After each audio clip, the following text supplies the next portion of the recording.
You won't be able to change the dosages until you reduce the ama. So in Ayurveda, it means you want to convert the situation from sama, which means with ama, to nirama, meaning without ama. So if you have vata sama, you want to convert it to vata nirama.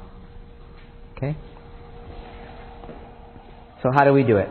Well, one thing that we'd love to do is to simplify the diet. What we call it our ama pacifying or ama reducing diet. Very simple. You can remember it. Rice, dal, and vegetables. Rice, dal, and vegetables. So when someone is really toxic, let's say they've been severely abusing themselves with drugs and alcohol, or they've just gone through a really brutal chemotherapy program, or major surgery, or a big emotional turmoil, and they're just feeling dull and heavy and depressed, their digestion is off, their tongue is bad, then what you want to do is for a period of even sometimes a couple weeks, put them on a very simplified diet. Make it easy for their Agni to digest what they need to digest. And the simplest things are rice, dal, mostly mung dal, and simple steamed vegetables. Then introduce some of the spices that we talked about. First the warming spices, then the hotter spices. Keep it very simple and have them practice the bits so that whatever they're eating, their body's able to metabolize. What happens then is as the Agni increases, it doesn't have to spend its energy digesting the chocolate cheesecake, but it can start digesting the accumulated ama. Now there are herbs that are useful to digest ama. Bitter herbs and pungent herbs. Bitter herbs are said to dry up the ama, and then the pungent herbs actually burn up the ama. So bitter herbs are mostly medicinal herbs. Aloe vera is a bitter herb that's widely available in the United States, and drinking aloe vera juice is something that we recommend commonly. The common Ayurvedic bitter herb is echinacea, which is quite bitter and has an ama-reducing effect. Echinacea. Every health food store promotes echinacea now for colds and flus. In Ayurveda, the bitter herbs, there's actually a whole formula called Mahatikta, which means great bitters. But the important ones are neem, which the Latin is Azadirachta indica. And there's a list of, I think, 20 or 25 Ayurvedic herbs at the back of your syllabus that goes over these. Neem is a very useful herb. It's available in most Indian food stores. And it's very bitter, and it has that effect of cleansing the system. The other one is Mangista. Mangista, the Latin is Rubia cordifolia. And that also is very cleansing to the system. So anything that's bitter, though, any bitter herb will have that effect of drying out the ama, because the bitter is composed of what two tastes? What two elements? Air and space. So it's drying. It will dry out the ama, which is thick and mushy and foul. And then what you want to do is cook it with pungent herbs. So ginger, cayenne, black pepper, spicy herbs, cloves, cinnamon. These are pungent herbs that will help to digest the ama. So next time you find yourself getting cold, take some bitter herbs for a day, drink some aloe vera juice, and then take a lot of pungent herbs.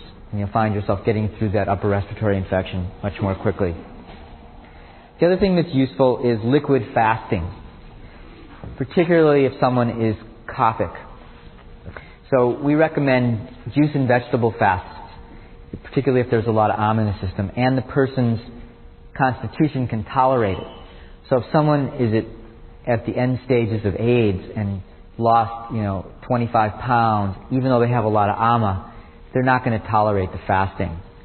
But if someone has the muscle bulk and the body tissue to tolerate it, then a day of fasting can be very valuable. What we usually recommend is it starts after dinner.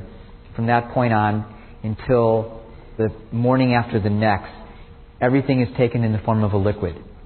So lots of fresh water and ginger tea during the day, fresh squeezed vegetables and fruits, carrots, great, tomato, spinach, apple, just drinking throughout. If a person feels like they just need more bulk, then we recommend they make very thin vegetable soups, which they can actually blend up and it still will be primarily liquid, or mung dal, very loose mung dal. So it's really very liquidy. And by just doing that for a day or two, it really helps the ama to be reduced, the agnis to pick up again. Kapha types can do this about once a week. Pitta types maybe a couple times a month, and Vata types occasionally, maybe once a month at most. But it's very useful, particularly if you've been through a real stressful time and now you can take a day or two to yourself. It's great to just simplify everything. Let yourself clear out. You shouldn't be doing this, though, while you have a big business meeting going on or a lot of other pressures. It should be a time of an inward stroke where while you're fasting, you can take it quiet. Take a quiet day. Meditate extra. Go for walks in the park. Just be quiet so that your body can really release toxicity and doesn't have to process information from the environment. These are some of the common cleansing herbal foods that we use. Aloe vera we've talked about. Aloe vera is a really beautiful plant. One of its names in Sanskrit is Kumari, which means having the ability to act like a nursemaid. So it's very healing. We know how it works on the skin. There's different parts to the aloe vera plant. The part right underneath the skin is very laxative. So if you take that part, it's a very potent laxative, like senna or like castor oil, or like cascara. But the inner part of it is actually very purifying and cleansing, and it's quite bitter. It's cleansing to the liver. It's particularly useful for the female tract. So for women who are having dysmenorrhea or PMS, women going through menopause, even for infertility, aloe vera is very cleansing to that whole system. Triphala is the three fruits, amlaki, bibitaki, harataki, which are very balancing to the colon and also very cleansing. So when people are toxic, we often have them take triphala, a teaspoon a few times a day, or a couple tablets a couple times a day. And it's very useful in cleansing, particularly the gastrointestinal system. Ginger, which comes in a variety of forms, has a name in Sanskrit as Vibhwa Vasej, which means a universal medicine. And one of the reasons that it's described that way is that ginger works on all three phases of digestion. Remember, we mentioned Dipan, Pachana, Analomana. Digestion, absorption, elimination. And ginger acts on all three levels. So it enhances digestion, enhances absorption, and is mildly laxative. So it keeps things flowing through the digestive tract. It's very purifying. To make a tea out of it, just recommend grating up about a half of a teaspoon, putting it into a pint thermos bottle, and just sipping it throughout the day. So for people who have on an ama pacifying program, we actually ask them to keep it with them. And throughout the day, every hour or so, just take a couple swallows of this hot ginger tea, which keeps them flushing through. We mentioned mangista and neem. These are classical Ayurvedic cleansing foods. Gugalu, it's Comifera mucal. It's this resin. It's one of the most powerful Ayurvedic herbs. It's readily available now. About 5 or 6 American herb companies are offering this through health food stores. It's useful in general detoxification. It's probably the most important herb for arthritis, useful in diabetes. It lowers the blood cholesterol level. It's mildly laxative. So if you take Gugalu every day, your stools will get a little bit loose as this resin pulls toxins out of your system. Garlic is a complicated herb, and we know that it has rejuvenative value. Ayurveda doesn't use it that much because it's said that garlic has somewhat of a rajasic or tamasic effect on the mind. Remember, we talked about 3 principles of the mind, the gunas, the sattva, which is the creative, pure aspect, rajasic, which is more this transformational aspect, and then tamasic, which is this kind of stable or dull aspect. And so certain herbs like garlic, onions to a degree as well, are a little bit dulling to the mind, so that it's not used a lot because Ayurveda ultimately is a science of creating enlightenment. But for short periods of time, when someone is toxic or is having a lot of activity, a lot of vata imbalance, garlic is useful in that regard. And certainly from a Western medicine, we've recently understood that this allicin is a very powerful antioxidant and clearly beneficial in a variety of health concerns like cardiovascular disease.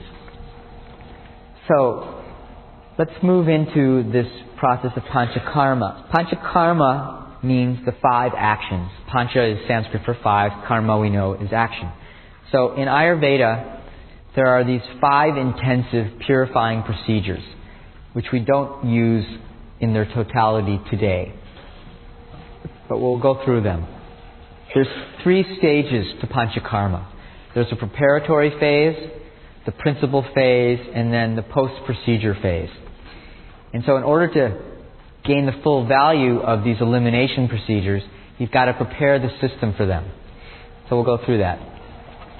The preparatory phase, known as purva karma, consists of these 2 components, snehana and swedana. Snehana is another word for oleation, for oiling the system. And so Ayurveda makes a lot of use of oils, both on the skin as well as internally. And the reason is that, according to Ayurveda, ama, this toxic residue, is fat soluble. It's not that water soluble. So if you want to mobilize deep-rooted ama from the tissues, drinking a lot of fluid, liquid, is not going to get to it. But by using purified herbalized oils, you can extract it from the tissues. So in Ayurveda, it's said that when you massage the body, that oil moves through the tissues, eventually ending up in the gastrointestinal system, and on the way, it's pulling ama out. If you take herbalized oils internally, sesame oil or herbalized ghee, it said it travels through the tissues, and as it travels through the tissues, it's extracting the ama. So oiling is valuable. In fact, massage in Ayurveda, although it's recognized how good it feels and all the other effects, it's really, in this process of panchakarma, is primarily a way to bring the oil into the body, which is always herbalized and always carrying these herbal substances through the tissues. The second aspect of the preparatory procedures is swedana. So our word sweat comes from the Sanskrit word sweden. And there's dozens of different procedures described to heat up the body, ranging from laying out in the sun to going into a pit with hot rocks to boxing to running to sitting in hot water. There's a number of different procedures. At the Chopra Center, we use several of these. We use a steam bath. We use wrapping people with hot towels and blankets. We use this wonderful hot oil treatment. And so these 2 procedures are said to prepare the system to eliminate the toxin. Snehana extracts the ama from the tissues. Swedana dilates the channels of circulation and allows for the ama to move into the shrotas so it can be eliminated. Same way that if you have olive oil that's been sitting in your cold pantry, it doesn't flow very well. You heat it up, it flows more easily. It's said the same is true of ama. So these are the 2 preparatory procedures. These are the ways that we internally oleate people. Ghee is clarified butter. And in Ayurveda, ghee is considered a very nurturing, healing substance. Now, ghee is basically the essence of milk. It's the essence of butter, which is the essence of cream, which is the essence of milk. So the concern always is, well, what about cholesterol? So far, I haven't really seen a good study on ghee's effect on cholesterol levels. According to Ayurveda, by herbalizing it, it reduces its tendency to stay in the body and is really used as a media to carry the herbs through the tissues. If you look at the total amount of cholesterol in a teaspoon of ghee, it's something like 5 milligrams, which is a very low percentage of a daily intake. So when we recommend a little bit of ghee for people, it's useful in Vata and Pitta conditions. We're not concerned that we're suddenly going to bump their cholesterol levels up. During the panchakarma preparation, we actually have people take a lot of ghee, tablespoons every day for 5 days. If someone has a history of high cholesterol or coronary artery disease, then we don't use ghee. We go to one of the other ways of herbalizing the oil. The third thing that we use is sesame, and what we tend to do, and this seems to be now the most popular way of administering this, is we have people chew on sesame seeds. Sesame seeds are about 70% oil. So without having to drink sesame oil, which is not that pleasant, we have people chew on sesame seeds with some raisins, and it's actually delicious, and it has the same effect of oleating the internal system. You want enough so that you can actually see lubrication in the bowels. So we have people oleate for 5 to 7 days. And then again, there's lots of different ways to heat up the body. We tend to use these steam tents, herbalized oils, and then these heat wraps as the best way. But you can do this at home. You can do a massage and take a hot bath, and then you can take something, a gentle herbal laxative. Now, it doesn't have to be laxative, even just some triphala, which will be ensuring that ama is pouring out of your system.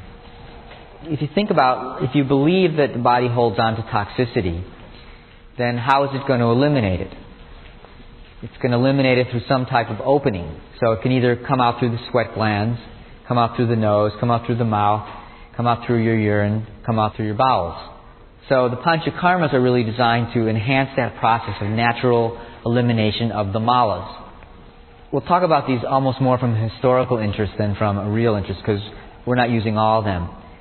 Vamana is the process of therapeutic emesis, therapeutic vomiting. Sounds pretty disgusting. How it's done is usually very gentle.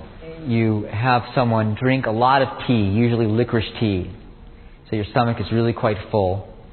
And then you give a little tiny pinch of one of a number of these emetic herbs, like ipecac is something that we use here in the United States when someone has swallowed some poison and we think it's safe to have them vomit. And then in a very gentle way, these vomiting stimulants allow you to empty your stomach. Kapha is said to have a major site in the stomach. And so it's most classically used in people with severe kapha imbalances, like asthma or allergies. Our Ayurvedic consultants from India use it regularly and tell us that when they treat a patient, say a child with asthma, a few treatments of vamana, they can often completely eliminate their need for steroids or theophylline or inhalers for months at a time. It's not entirely foreign to us in the West, and we do tend to pull things out of people's stomachs when we think they're not eating very well. When you're really sick, often your body will allow you to vomit it up. Virechana means purgation, and we do use this regularly. It's particularly useful to help eliminate accumulated pitta from the physiology. So what we do is we have people oil internally, take a hot bath, and then take one of a number of gentle laxatives. Usually we use either castor oil or senna, but we sometimes use other ones as well. It's the most effective way, according to Ayurveda, of bringing out this excess fire from the system. It's quite a useful pitta pacifying process. If you're having problems with menstruation, every time a few days before your period you get irritable and overheated, and then using a mild laxative, generally at the middle of the month, will often promptly reduce those symptoms. It's useful in people with migraines, particularly people who have migraines related to their periods, because the menstrual cycle is the way that a woman has of releasing pitta from her body. As we said, rakta, the blood element, is one of the strongest carriers of pitta in the physiology. So the reason that overall, if you had to plot pittas of men versus women premenopausally, that men have more pitta than women, is that Ayurveda says women have this opportunity every month to release some of the fire in their body. Once women go through menopause, they no longer have this opportunity, so that the risk of cardiovascular disease rises, which is a pitta disease. The risk of osteoporosis rises, which is a pitta vata disease. What's one of the common symptoms that women get at the time of menopause? Hot flashes, because they've lost the ability to eliminate that heat from their system. So in those times, bringing the heat out of the system will often reduce some of those symptoms. Okay, so that's Virechana. Nasya is a way of treating head and neck problems. Nasya usually involves first a head and neck massage, and then some herbalized oil drops into the nasal passages. And depending upon what you're treating, you can change the herb so that if someone has a vata problem and lots of headaches, you can use a vata pacifying herb. If someone has a lot of kapha problems and a lot of congestion and sinus problems, you can use a kapha pacifying herb. So it's a way of applying medicine to that area. We usually only use 1 or 2 drops of herbalized oil. It's very helpful for people with recurrent allergies. In fact, a great simple home purification procedure that we recommend commonly for people with allergies is using a neti pot. An neti pot looks like a little tiny porcelain Aladdin's lamp. What you do is you fill this little pot with some warm salt water. And there's the proportion, I think it's a 1/4 teaspoon per pot. And then you hold it up to your nose, and it clears out your nasal passages. You do it one side, then you hold it up, do the other side. And then after that, put a little bit of herbalized oil in your nostril. Just put it on your finger and sniff it up on either side. For people who have allergies, particularly environmental allergies, it often goes a long way toward reducing it, because if you do it first thing in the morning, it clears out all the pollen or dust that you've accumulated all night as you've been snoring. So it cleans that out, and then the oil seems to have a protective effect on the inner lining of the mucous membranes. So even though the pollen is there, it's not triggering all the histamine responses. That's a simple thing that you can do using this nausea. Then everybody's favorite treatment is the use of Bostis. We have a little bumper sticker you could buy at the store. It says, "Honk if you love Bosti."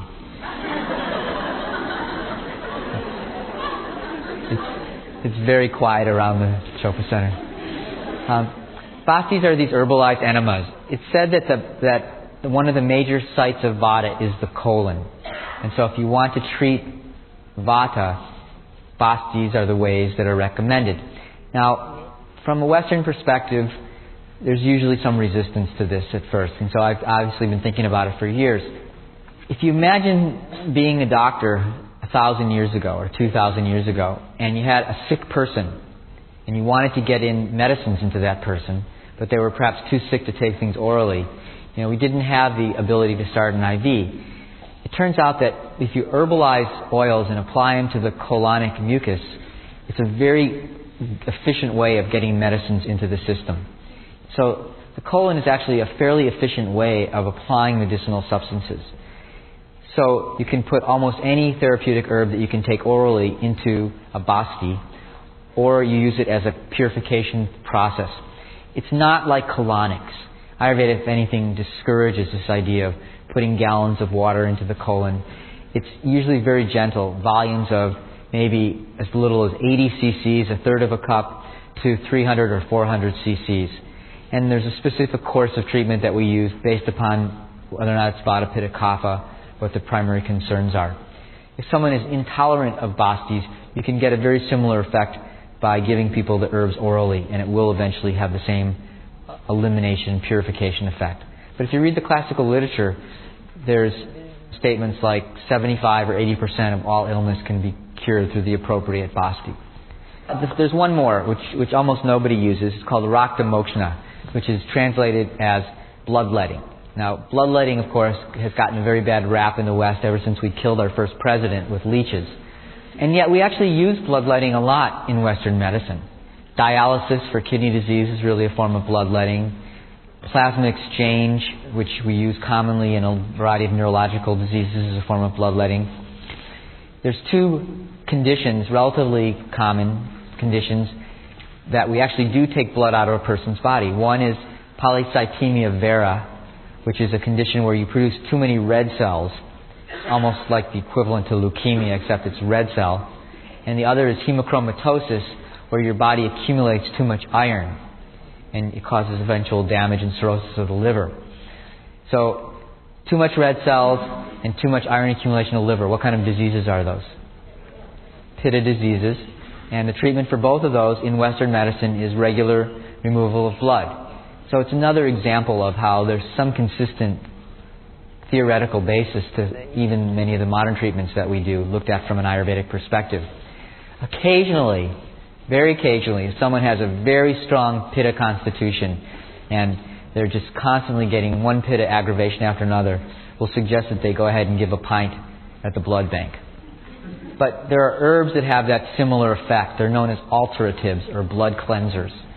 Again, aloe vera is one of the good ones. Most of the bitter herbs have a blood cleansing effect.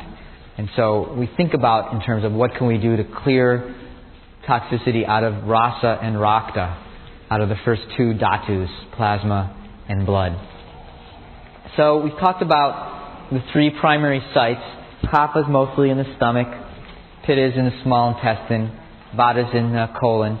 So when we have people go through our full Panchakarma program, we do something to treat ama associated with vata and pitta and kapha.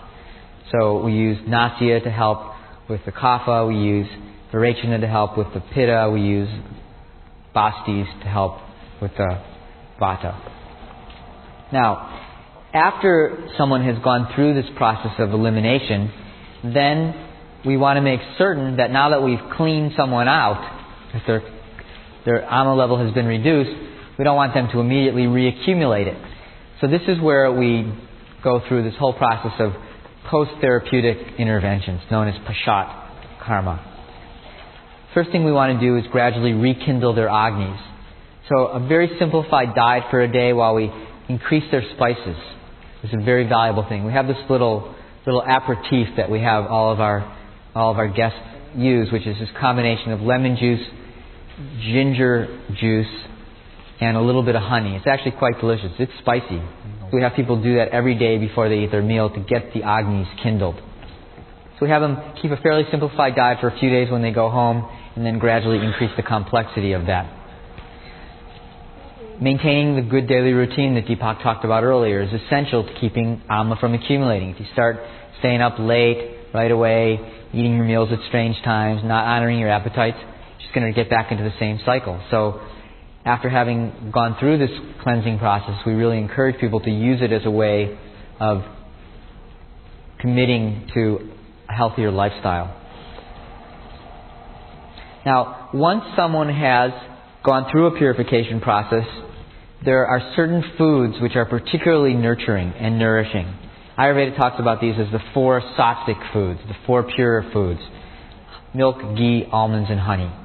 Particularly if a person is relatively ama-free, we recommend that people take some of these 4 foods every day. A glass of milk a day, cook with a little bit of ghee, a few almonds a day, and using honey. They're just said to be very nourishing to the system at both a physical and a subtle body level.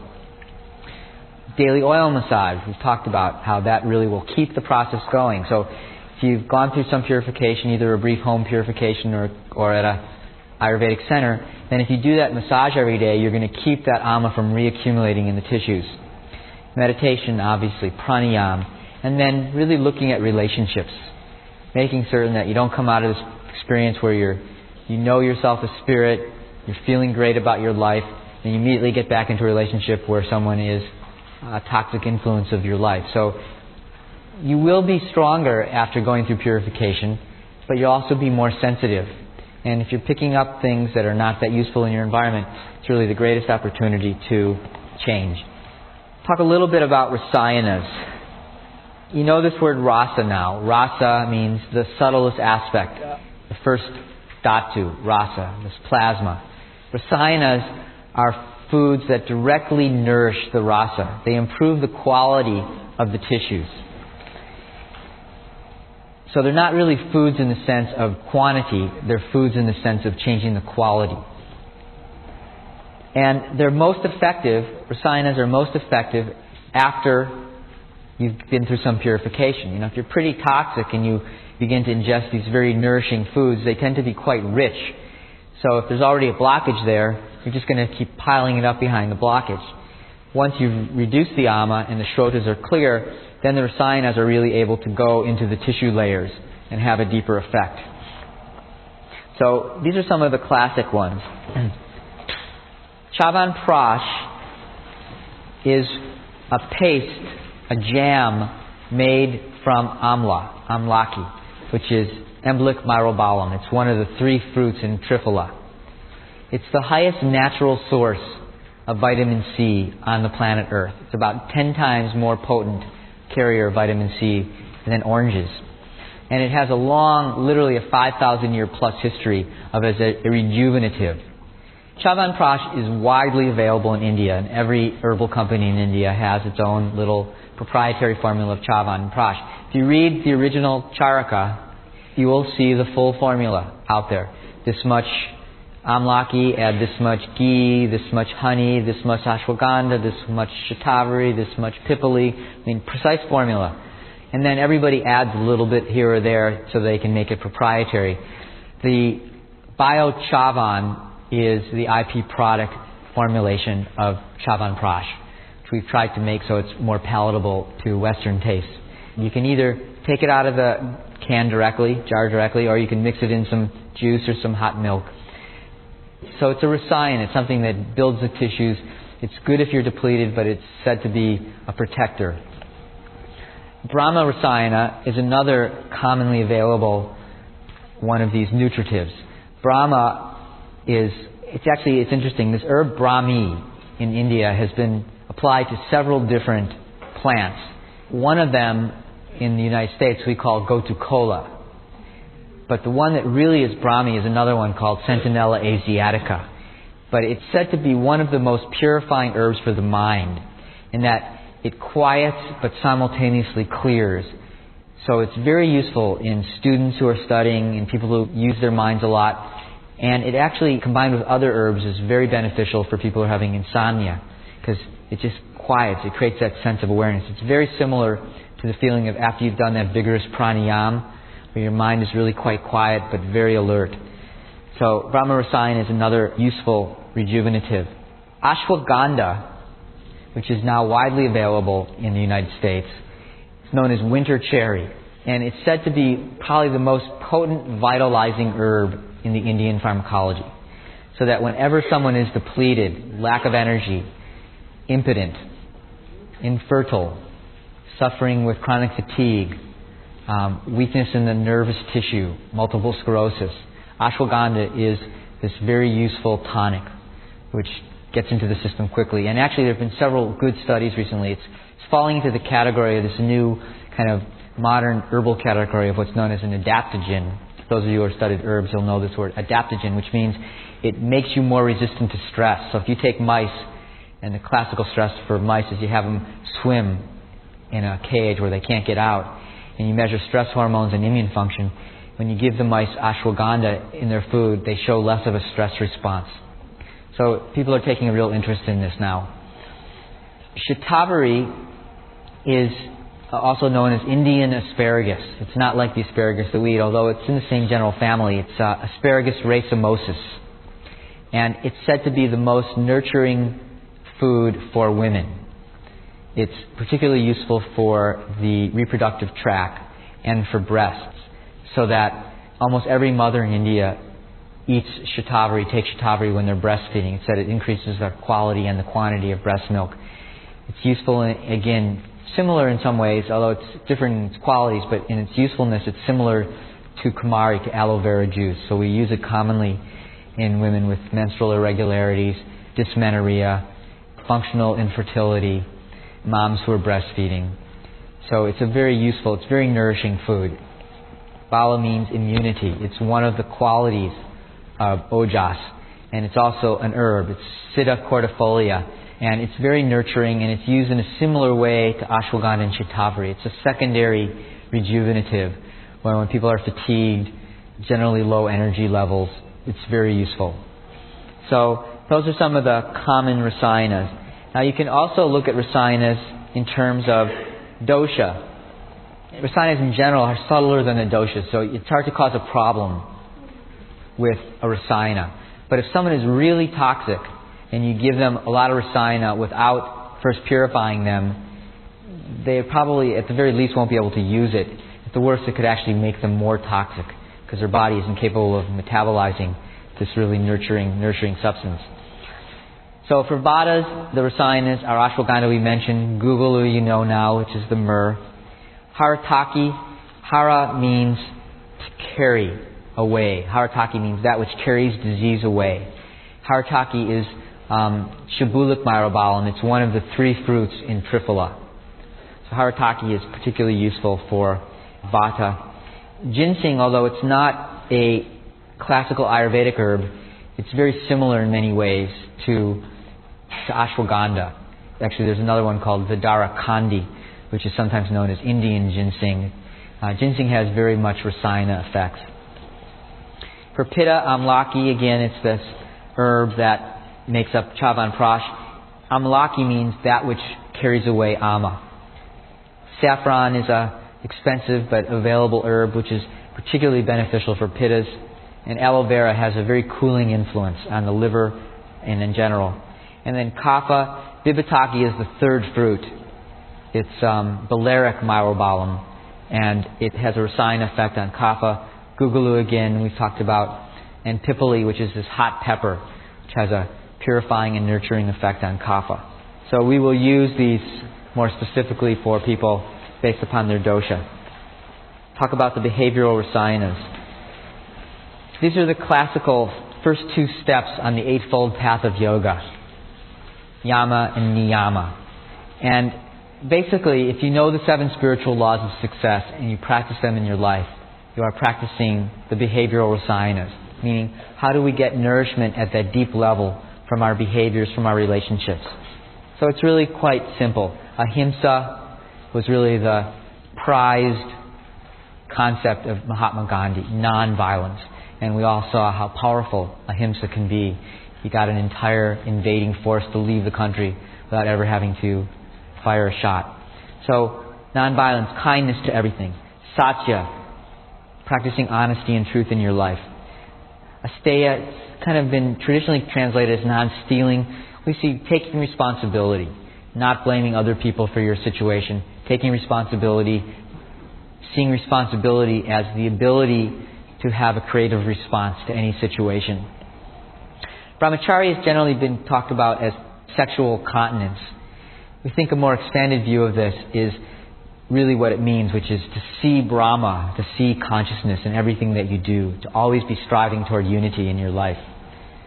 Apagraha means trying to not complicate your life, maintaining a level of simplicity. And the practices, Saukya, just having clarity, not being rigid, but being true to yourself. Santosa, meaning accepting the present moment as it is, seeing what lesson there is to learn, and then making the choice. Tapas has often been talked about as austerity. Really what it means is part of the dharmic view of everybody is here to express their unique talents, to discover their highest self, and in that process to serve the rest of the world. Svadhyaya, study, just continuously deepening your understanding of life. And Ishvara Pradhana means striving towards your highest purpose. So if you practice the 7 spiritual laws of success in your life, you'll really be absolutely practicing the best in the way of behavioral rasayanas.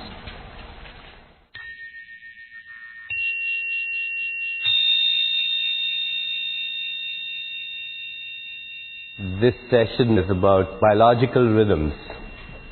And when we're speaking of the qualities of spirit, one of them was that spirit manifests in cycles, in rhythms, and in seasons. The physical body of the spirit is the universe. And actually, if you look at that word, it means universe. It means one song.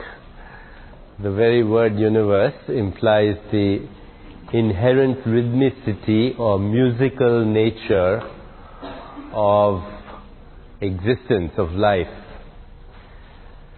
So, only in the last few years have scientists begun to understand, although this has been something that has been known for thousands of years in Ayurveda, but in the last few years, scientists have begun to understand that our biological rhythms are in fact a mirror of cosmic rhythms, that what happens in the cosmos and the inherent rhythmicities that play themselves out in the cosmos also play themselves out in our biology as our biological rhythms. In fact, as a result of these discoveries in science over the last 2 decades, a whole new field of biology has emerged, and that field is known as chronobiology. Chronos means time. Biology, of course, is the science of life. So how does life function in relationship to time? And even though in the West we've always had the notion that time is linear, in the Eastern theoretical frameworks, time has been regarded as the movement of consciousness, which separates the observer from the observed. Time is manufactured when the self is sacrificed for the self-image, when the spirit is sacrificed for the ego, and from there on into its many diverse expressions in this process which is known as morphogenesis and differentiation. Time is the continuity of memory which uses the ego, the self-image, as the internal reference point, which is what separates the observer from the observed. In reality, the observer and the observed are one unified, dynamic field of existence in life, where there is, in fact, no time. Past, present, and future are part of a continuum of consciousness that goes round and round in circles. And if there is an artifact of time, then that artifact expresses itself cyclically. Everything is a cycle. And so birth and death are part of the cycle.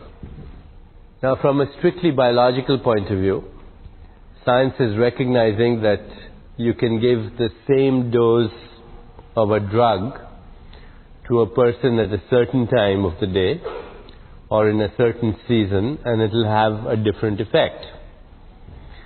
Different types of food are metabolized differently. There are different responses to chemotherapy and radiation, different times of the day, different seasons. Your body is very different at 6 o'clock in the morning than it is at 6 in the evening. And this is at all levels: physical, biochemical, quantum mechanical, at the level of energy and information.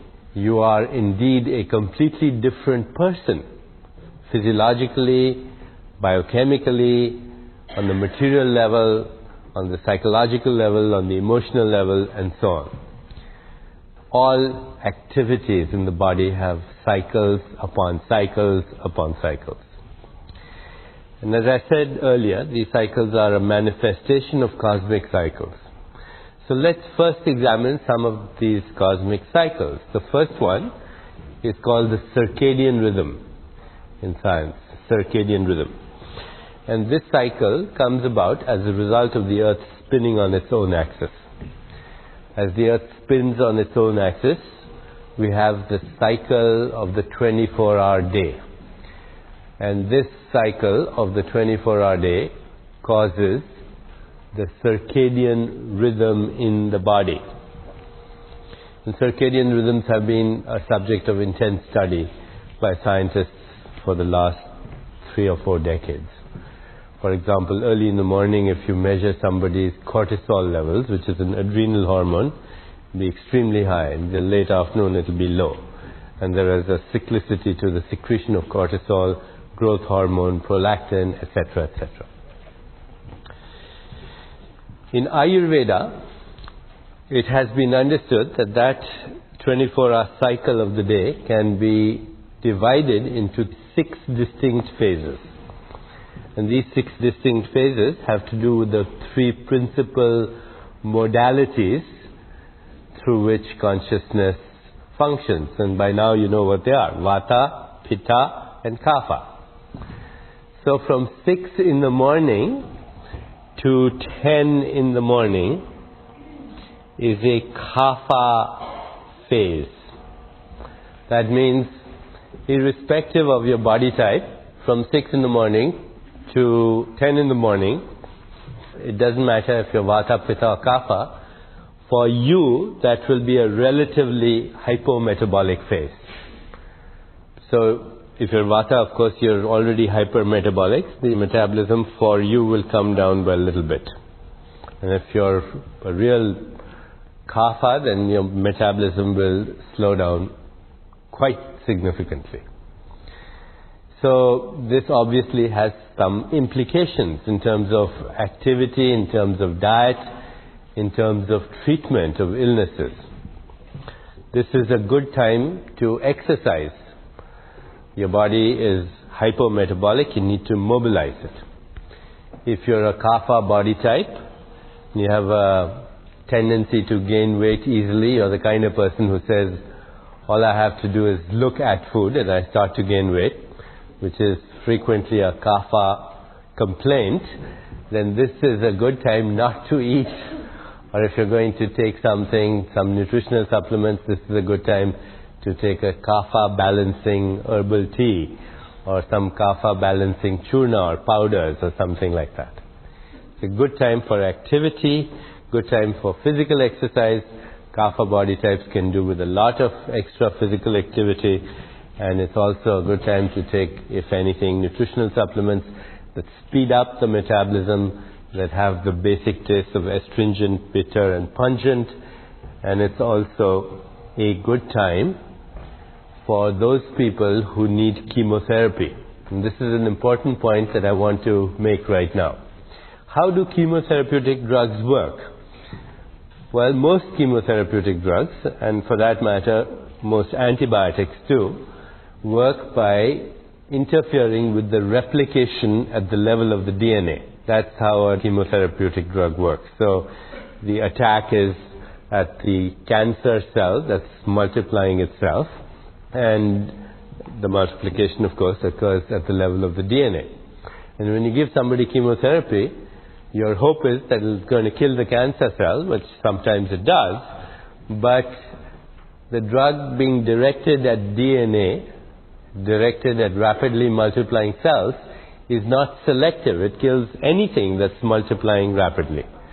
And what's multiplying rapidly in the human body? Well, a few cells are multiplying very rapidly. Cells in the skin, cells in the mucous membranes, cells in the stomach, cells in the hair follicles, cells in the gonads.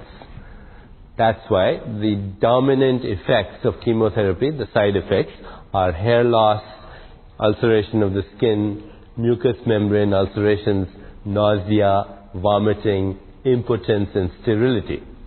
These are the major side effects of chemotherapeutic drugs because they attack rapidly multiplying cells and not selectively. And therefore, if you give a drug in the kapha period, you're more likely to spare the normal cells because they're in a hypometabolic phase, and at the same time maximize the effect on the rapidly multiplying cells. Cancer cells are rapidly multiplying, but so are other body cells. Not all other body cells, but the ones I mentioned: hair follicles, skin cells, mucous membrane, gastrointestinal cells, etc. The difference is that your body cells, the normal cells, obey biological rhythms. They obey cosmic cycles. And cancer cells are renegade cells that have lost their dharma. This is a very interesting concept, which is an Ayurvedic concept. It says that the cancer cell is not in its dharma. Every cell in the body is in its dharma. Dharma means it has a purpose. The law of dharma, which says there's purpose in life. Okay? So each cell has a dharma. And the dharma comes from its memory of what it's supposed to do. A cancer cell is a renegade cell that has lost its memory of purpose. And because it's lost its dharma, it just is rampant. It's a rampantly violent cell that is just continuously multiplying, and it does not have any relationship to the cosmic cycles which other cells have. So it's always multiplying, whereas the other multiplying cells in the body go through these cycles of Vata, Pitta and Kapha. So by knowing this, what you can do is you can select the drug to be given at a period when the body cells are obeying cosmic rhythms and the cancer cells are not. And now what happens is the drug then, given in the right dose, will selectively attack the cancer cells and spare the other cells in the body, giving you maximum therapeutic benefit and at the same time minimizing the toxicity. In fact, you can reduce the dose of the drug. So that's one very important insight that we have from Ayurveda based on the biological cycles. The approach to cancer from a strictly Ayurvedic perspective, would not be a violent approach, because violence begets violence. It's a basic law of nature. And a chemotherapeutic approach is essentially a violent approach. And Veda says you do not use violence, even in threatening situations, unless as a last resort. Unless it's the last thing you do, because you know that this is the only thing that's left to do. So what's the Ayurvedic approach to cancer? Not to kill the cell, not to be violent at the cell, but to try and restore its dharma, bring it back to its memory of who this cell is, what is its purpose. And how do you do that? Well, you create an environment in the body where every other cell is completely and totally in harmony with every other cell and with cosmic cycles. And that environment then reminds the renegade cell, this is how I should be behaving also. So you create balance in the body. You don't even attack the cancer cells. You create balance, as much balance as you can, as close to the state of least entropy. And then you are supposed to remind the cancer cell what its dharma is. Okay, so much about this first period, the kapha period. From 10 a.m. to 2 p.m. is the pitta cycle. And the pitta cycle is the cycle where your body is in this transformative phase. All the agnis, all the fire is at its heightened phase. The digestive agni, the enzymes, these are all the different aspects of pitta. So this is the period, 10 a.m. to 2 p.m., where metabolism and digestion are most effective. And therefore, Ayurveda recommends that this is the best time to eat a meal. And this is the big meal of the day, from 10 to 2, ideally speaking, around 12 noon. If you eat your meal around then, and this is the meal that you must have access to all the 6 tastes, this meal will be digested the best and will be metabolized the best. From 2 o'clock to 6 p.m. is the Vata cycle, and during this Vata phase, what happens is that the body goes into a hypermetabolic phase again, and this is the time when there is, provided you're in balance, there's maximum mental clarity and there's maximum dexterity in your physical body. So this is the time to do mental work, creative work. From 6 p.m. to 10 p.m. is the second kapha cycle, begins again. It's like 6 a.m. to 10 a.m. and then again 6 p.m. to 10. And what happens is, your metabolic rate has gone up to its maximum peak, and now it starts to decline again. And at 10 p.m. or so, it reaches its lowest point. 10 p.m. or so, your body reaches its lowest, or nadir, what is called the nadir, the lowest point in its metabolic rate. Therefore, this is a time to start to wind down, to have recreation, to take it easy, and by 10 p.m. or maximum 10:30, to catch that low metabolic cycle, you'll have the best sleep if you fall asleep around 10 o'clock. The quality of sleep will be the best. Between 10 p.m. to 2 a.m., you start the second pitta cycle. So assuming you're asleep, then your agnis go to work again. Your metabolic fire goes up. Your digestive agnis, but also all the enzymatic activity is a function of pitta. So during this phase, what happens is that the body starts to renew itself. It starts to get rid of toxins. Renewal, rejuvenation occurs between 10 p.m. to 2 a.m. Now let's say you are a strong pitta body type and you happen to be awake during this time for whatever reason, out of habit, or you have other things to do, then this is the time you are likely to raid the refrigerator Because all that Agni, which is supposed to be actually cleaning your body and getting rid of the toxins and transforming itself back to a state of renewal, all that Agni is active, you're awake, off you go and raid the refrigerator. So Pitta body types who tend to stay up have the habit of binge eating at night, and they tend to get obese. Imbalanced Pittas get obese because of this reason. The treatment here is a Pitta balancing that and going to bed at about 10 o'clock, 10:30 latest. Nothing else will work. You can give them all the kapha balancing supplements and churnas and teas. Nothing will work because it's not a kapha problem, it's a Pitta problem. From 2 in the morning to 6 in the morning, you begin your second Vata cycle. And this is the time that the body starts to increase its metabolic rate as well.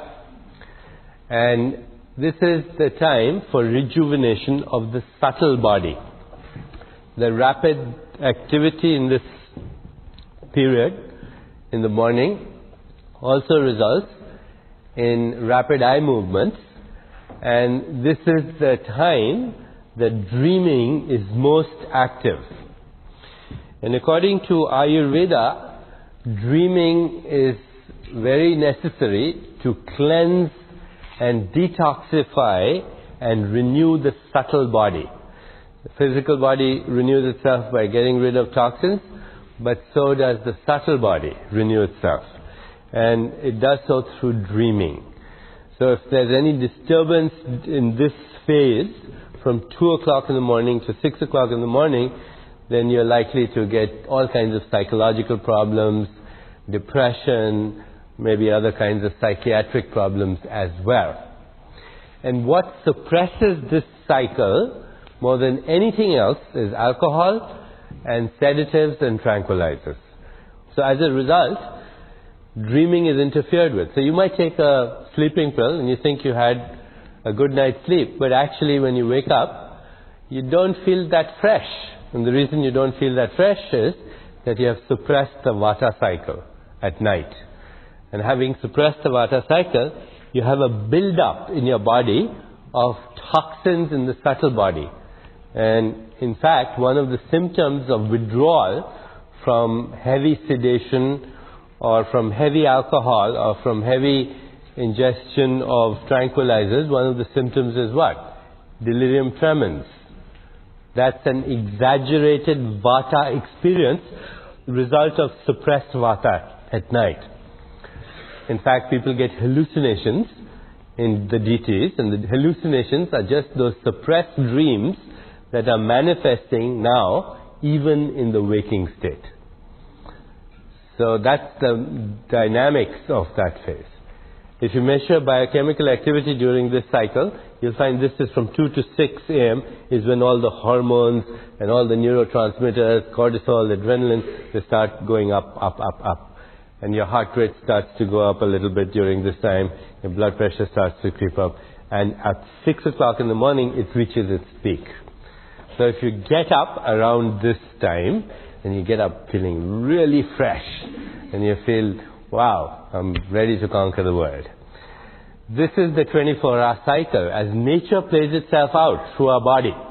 Now, if we were enlightened, and if we were totally aware of all that's happening in our body, we wouldn't need to know any of this, because all we would do is we would listen to our body's signals. And our body tells us, I'm hungry, and at 12 noon, I want this. Body tells us at 10 o'clock, this is the time to go to sleep. The body does this all for us. It's our interference with this that starts to cause this first disruption in biological rhythm. And the experience of that, the first disruption in biological rhythm, is a sense of fatigue. You just feel not so much energy. The second phase of that is you start to feel a little dis-ease and discomfort. This is the first stage of disease, really. And if you continue then to violate this cycle, then that will ultimately result in one of those manifestations of disease, whether it's a vata or a kapha or pitta problem, depends on which cycle, which phase of the cycle is disrupted. So one of the most common experiences that anyone knows what a disruption in circadian rhythm would be. If you've traveled, then jet lag is a perfect example of a disruption in circadian rhythm. You take a flight from here, you can be in England in 6 hours, you suddenly put yourself in an environment where the cosmic rhythm is completely different from your biological rhythm. And yet, all you have to do is just be in that environment for a little while, and then your body starts to entrain again with the cosmic rhythm. Now, if you want to facilitate that process, then you would do what? During the flight, you would meditate. Why? When you meditate, then you go into the gap. And in the gap, actually, there is no rhythmic activity at all. It's the source of all the rhythms. So what you do is, in a sense, you suspend that. You go into a state of suspended animation, and when you get there, your body picks up the rhythm that's there as quickly as possible. Sleeping, meditation, not eating or fasting are ways to very quickly restore biological rhythms. If you're on a long flight, eat before you get on the flight. On the flight, drink lots of water, meditate, don't watch the movie, and when you get there, immediately fall into the cycle. That's the local cycle, which means eat when it's time to eat over there, sleep when it's time to sleep over there. If you work a night shift, then also your biological rhythm is likely to be disrupted. It's okay if you do that once in a while, but if you're doing that continuously, then no matter what anyone tells you, no matter how much you sleep during the day, your biological rhythm is not going to fully adapt. And sooner or later, your body is going to protest in the form of some illness. So night shifts, even though they are an invention, remember, the light bulb brought about the night shift. The invention of the light bulb brought about the night shift. And even though it's very, very healthy for the economy perhaps, it certainly is not good for your physiological well-being. Okay, so that's a little bit about the circadian rhythm. I want to move to the other rhythms. So let's move to the second cycle. The second cycle is the cycle of the seasons. Again, it's a cosmic cycle. The earth goes around the sun, and as a result of that movement, we have the cycle of the seasons, particularly in temperate zones. So you have a seasonal cycle in your body as well. If you get depressed in winter, or if you fall in love in spring, the reason for that is a biochemical reason. And of course, nature orchestrates these biological rhythms with absolute exquisite coordination. The groundhog comes out of the earth, it's going to be spring, the birds begin to migrate, the fish are going back to their spawning grounds. It's a whole symphony being orchestrated in nature. We're part of it.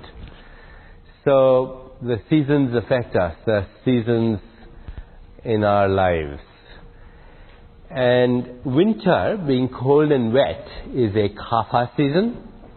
So if you're a kapha body type, you're more likely to have kapha problems, including things like congestive heart failure, which is a kapha situation, or edema, pedal edema, or cyclic edema, or types of arthritis which have a lot of fluid retention, or bronchial asthma, or bronchitis, sinusitis. These are all kapha aggravations that are more likely in winter, particularly if you happen to be a kapha body type. Summer, being hot and moist, is a pitta season and is more likely to cause inflammatory problems, especially if you are a pitta body type. So skin rashes, ulcers, inflammatory types of arthritis, inflammatory bowel disease, inflammatory emotions, they all occur more frequently in Pitta season and obviously in Pitta body types. As you look across different cultures in the world, you find that in most geographical locations, you can actually identify the dominant dosha. So the dominant dosha in the United States is Vata. We have fast foods, fast lanes, fast relationships, fast everything, right? The average relationship lasts about as long as a video program. So we change our jobs fast. Everything is done fast. And actually, if you do a statistical kind of survey in the United States, you'll find that 70% of people are Vata body type. Now you go to the Middle East, and what's the dominant dosha? Pitta. Okay? Everything is hot tempers, you see all that turbulence, and it's like an emotional cauldron all the time. Okay. You go to Hawaii, Kapha. So you can see that even different cultures, they may show certain kinds of traits. It might help you to understand people a lot more if you knew why they were behaving in a certain way. So Pitta again, summer. And then autumn is a Vata cycle. And Vata problems include things like irritable bowel and migraine headaches and anxiety and restlessness and insomnia and tachycardias and palpitations of the heart are more likely to occur, particularly in Vata people during this time. Heart block, which is bradycardia, more likely to happen in Kapha body types than in Vata body types. So the moral of the story here is that you have to be aware of this, and knowing what your body type is, you have to make certain adjustments. You particularly have to pay attention to your daily activity, especially when you know that this is the season where I'm likely to get my bronchial asthma or my sinusitis or edema. Then I should know why this is happening. I should take precautions that it doesn't happen by following a good daily routine, by taking the appropriate adjustments in terms of both nutrition and diet. A Kapha body type would want to be very careful about following a Kapha balancing diet, particularly in winter. And if you're a Pitta body type, then you want to be very careful of doing that, particularly in summer. Of course, if you're a mixed body type, let's say you're a Vata Pitta body type, then you're more likely to get Vata kinds of problems in autumn and Pitta kind of problems in summer. So you should be doing Pitta balancing program in summer, a Vata balancing program in autumn, and during the rest of the year paying attention to both. So this is actually, most of it is common sense, but as usual, just because it's common sense doesn't mean that we're doing it. Finally, I just want to mention two other rhythms because they're part of the rhythms of the cosmos. The third rhythm is the lunar cycle. The lunar cycle occurs as a result of the Earth and the Moon and the Sun moving in relationship to each other. And the lunar cycle is about 28 days or so. And there are lunar rhythms in the body. Chronobiology is discovering this, that there are changes in the blood pressure, there are changes in the osmotic pressure, there are changes in prolactin levels that follow lunar cycles. What does this mean for practical purposes? I think it means that you should be aware of it, and if you're sensitive to it, you'll see that your moods might change, that your experience of the physical body may have a certain relationship to the lunar cycle. When I was a long time ago working in an emergency room, I used to moonlight, and depending on what the moon was, the experienced nurses in the emergency room would be able to tell the kinds of patients we would get that night. It's a full moon, we're going to get lots of people with congestive heart failure. Reason? Full moon is a Kapha period. It's the complete absence of the moon, we might get lots of patients with arrhythmias. Reason? Absence of the moon is a Vata period. Somewhere in the middle is the Pitta cycle. And you can see the correlations in terms of what happens in imbalanced people. If you're in balance, it doesn't matter. But if you're in imbalance, then that will precipitate the problem. And what creates imbalance? Disruption or violation of that natural law that's expressing itself through you. The other day I gave you a Western definition of stress. And I said stress is the perception of threat, physical or psychological. Now here's the Ayurvedic definition of stress. Stress is that which interferes with the spontaneous flow of nature's intelligence as it goes through our body. We are nature's intelligence, spirit. And anything that interferes with the spontaneous, effortless flow of this intelligence through our physiology is stress. Anything that is a violation of these natural, inherent rhythmicities of the spirit as it moves from unmanifest to manifest. Finally, the last rhythm is the rhythm that occurs as the result of the gravitational effects of the sun and the moon on the earth. And so what rhythm does that bring about? The ocean tides. Then just there are ocean tides outside, there are tides in our own physiology. Because once upon a time, in our evolutionary history, we were in the ocean as well. And when we came out of the ocean, first as amphibians and then as mammalians, what we did, we brought a lot of it along with us. And in fact, if you examine the body's fluids, the body's fluids have exactly the same things that you find in the ocean. And even though we call this planet Earth, in reality, this is planet ocean. 80% of whatever exists is water. And inside your body you have an ocean as well. And there are tidal rhythms that obey those cycles. The full tide is the kapha period of the day. And the low tide is the vata. In between is the pitta phase. And actually you can look at the newspaper, look at the tides, you'll be able to correlate that with this circadian cycle as well. Okay, so for practical purposes, what does this all mean? This means that if we were in perfect balance, that we were in the state of least entropy, then this kind of daily activity would really facilitate the state of least entropy. Entropy is what causes aging. Aging is the loss of this perfect state of balance. If you're constantly flowing with the tide, with the season, with the cycle of nature, then there is no entropy. Theoretically, you're in that perfect harmony. Because does the earth age? I mean, what's the difference between yesterday and today? As far as the earth is concerned, one spin. Is it fatigued for that reason? Well, the answer is no. And as the earth goes around the sun, it keeps doing that again and again. It's just a cycle. And the entropy that we experience is because of a disruption of that cycle.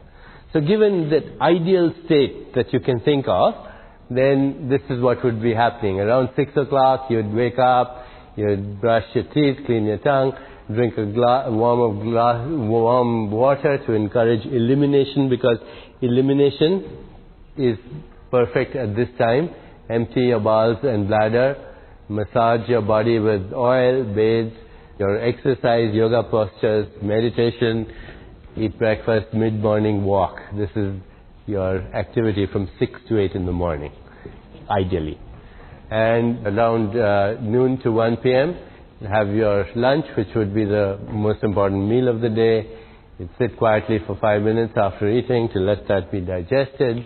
Walk a little bit, and meditation late afternoon, preferably around 4:30, but definitely before sunset. And then dinner early, in the early phase of the kapha cycle. You don't want to catch it too late. And bedtime around 10:30. That's the ideal situation. Now people say, well, I can't do it. And the answer to that is, so be it. You can't do it. But this is what nature is telling us to do. Okay? And what it really requires is listening to your body. After a while it becomes natural. And then because you feel so good, then you can use the law of least effort, which is do less and accomplish more. And if you're in pure spirit, and the law of least effort says do nothing and accomplish everything. Because that's how the spirit works. It does nothing and accomplishes everything. Thank you very much.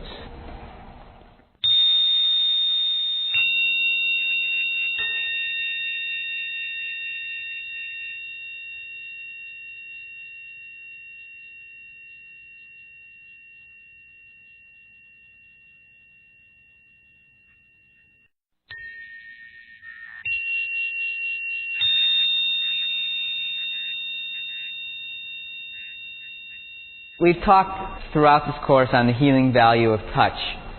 And the more that I learn, actually I just did a literature search on massage. I think there was 140 references in the last 3 years in the Medline on touch. And Dr. Fields at the University of Miami is really kind of leading this charge. She's a nurse in a prenatal intensive care unit, or was. She's now, I think, a professor. Does anybody know Dr. Fields?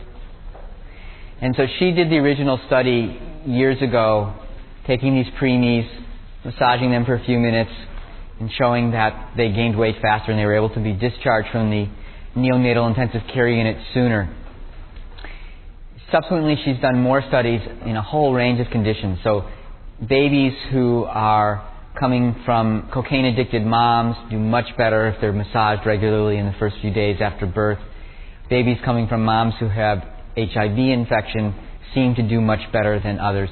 There's really a tremendous amount of literature now on the healing value of massage. You can show changes in immune function within just a few minutes, increases in natural killer cell activity, changes in the ratio of the T cell subsets.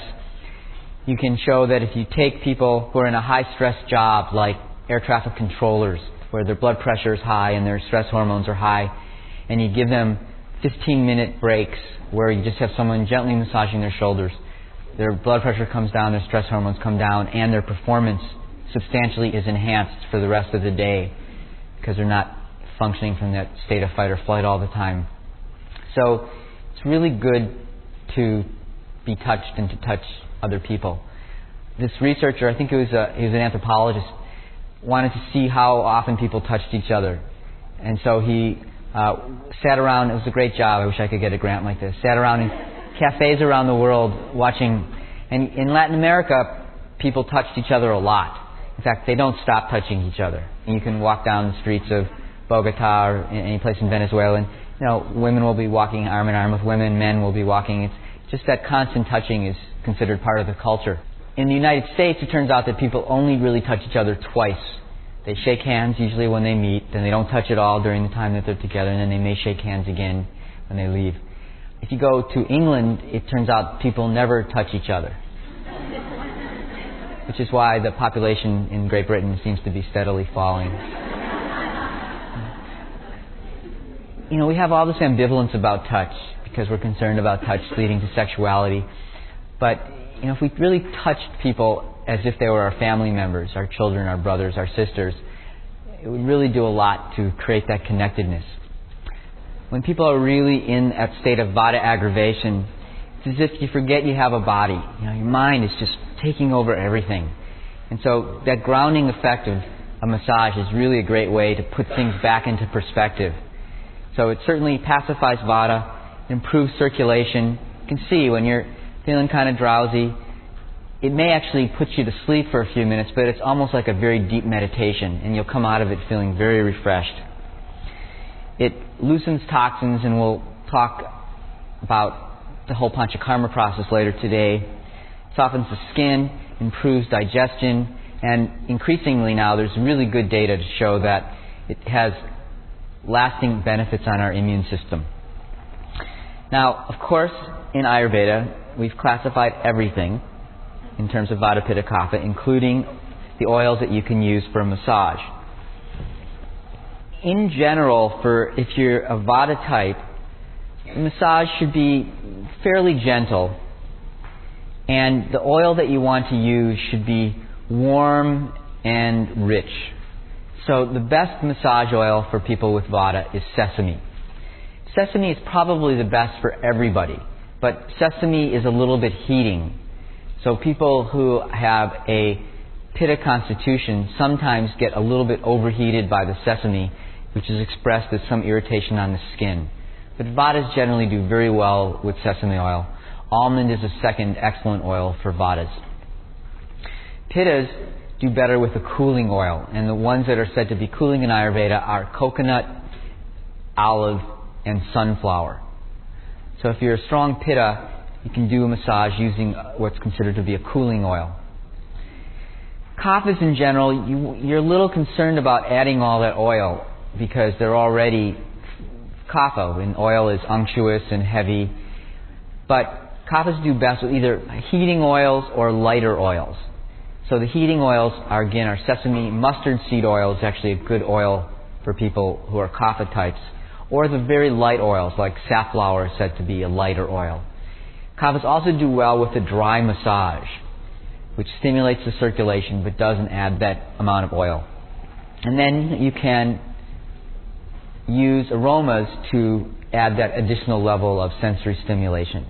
Vatas, again, do best with aromas that are calming, warm, heavier. The most pacifying Vata aroma is probably vanilla. It just has that warm, sweet heaviness to it. But most of the floral and fruity fragrances are Vata pacifying, except for jasmine, which is a little bit cooling and more kind of elevating. Pittas do very well with, again, the floral, sweet floral fragrances. Particularly jasmine is very good for Pittas. Sandalwood is very good for Pittas. Rose is very good for Pittas. And then Kaphas do best with kind of the more spicy fragrances. So cinnamon, eucalyptus, sage, basil, slightly more medicinal or herby smells are good for Kaphas. But more importantly than anything is that you choose something that you like. In Ayurveda, one of the most important things for good general health is to perform a daily massage on yourself. And it's recommended that you do this before you take your bath or your shower. So it's a nice ritual. It can take 10-15 minutes if you have the time. It can take about 10 or 15 seconds if you don't. It's really a great thing to add to your day. What you want to do is you get the oil that you're going to be using and get one of these little plastic squeegee bottles with the flip tops on it so you don't have the glass bottle in your bathroom.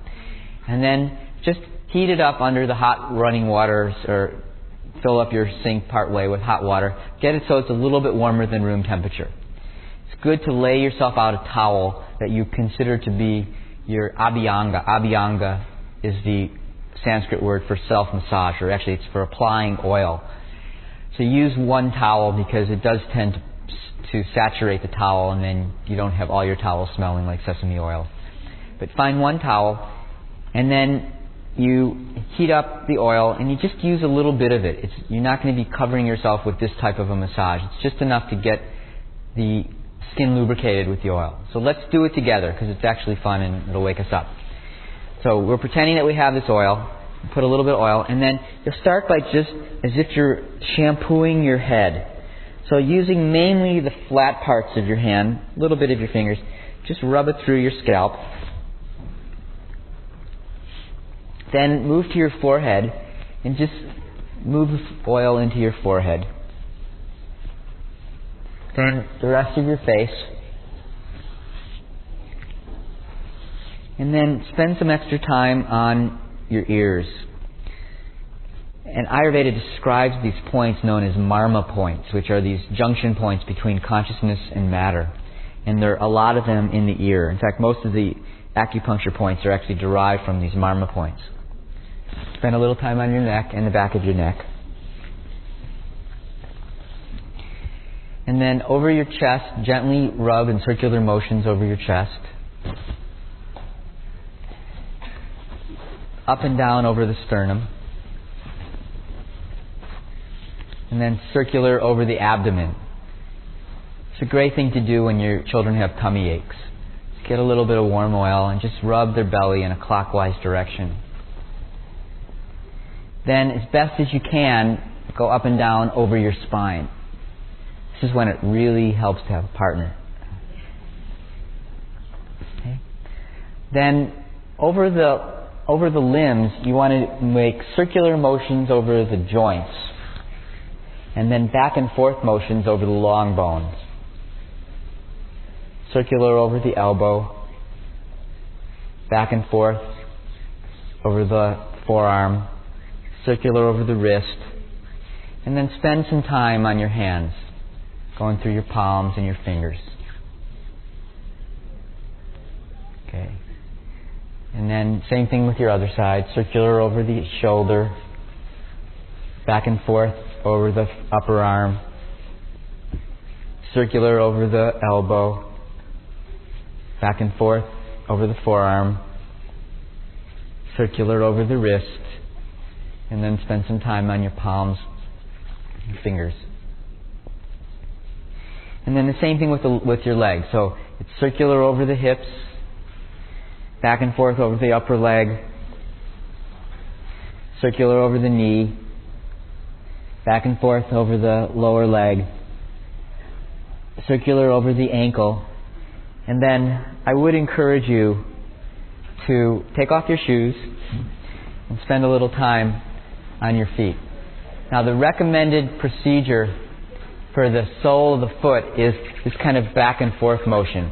So it's back and forth motion, and then spend extra time on the toes and between the toes. Okay? And then the same thing on the other side. Circular over the hip, back and forth over the leg, circular over the knee, back and forth over the foreleg, circular over the ankle, and then spend some time on the soles of your foot and your toes.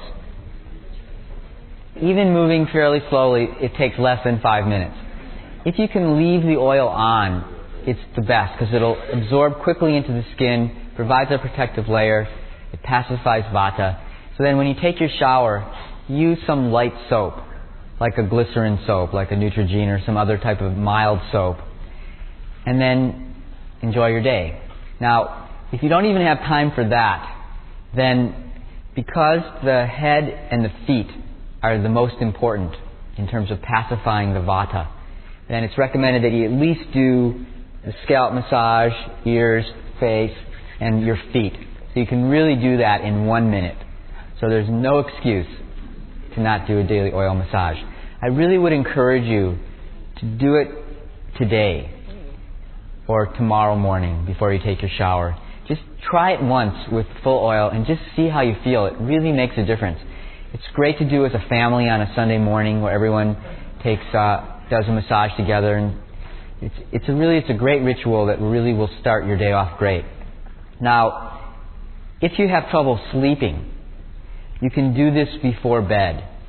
So the recommended procedure is first make yourself a nice warm bath, and you can put in some vata pacifying herbs into the bath as well, or vata pacifying aromas. Then do a nice slow gentle massage, take a warm bath, then either drink a cup of vata pacifying tea or make yourself a cup of warm milk with some cardamom and nutmeg in it, and then get into bed. And you'll see that this whole procedure, quieting down the vata through the touch, through the warm bath, through the milk, all that will just get you to sleep. Everyone want to take a nap right now just thinking about it? Okay. So, touch often, touch sensitively. It's what connects us. Use it regularly. You'll see it really makes a difference. It's one of the most nurturing things we can do.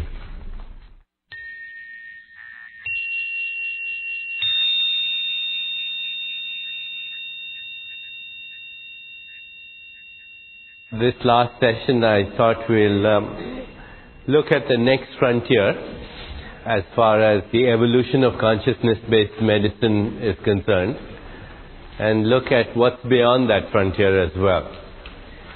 So in this session, I intend to talk about two specific things. The first is human aging, biological aging.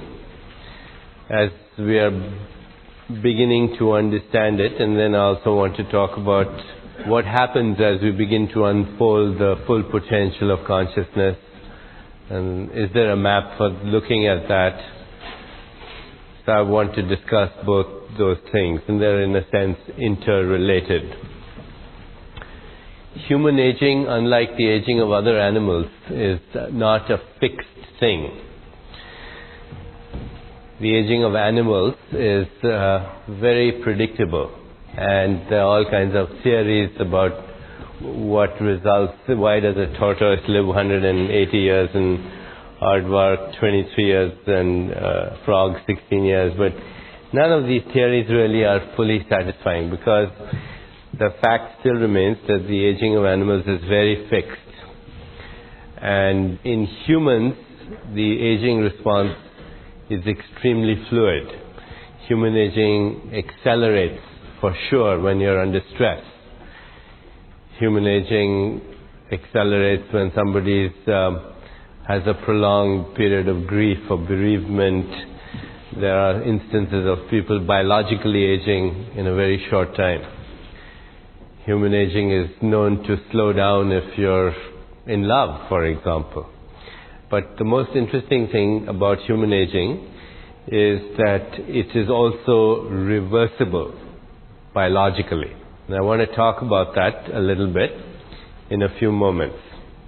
If you look at the history of how humans have aged in our civilization, they've come across some very interesting statistics. In the Roman Empire, the average age of a human being was 28 years.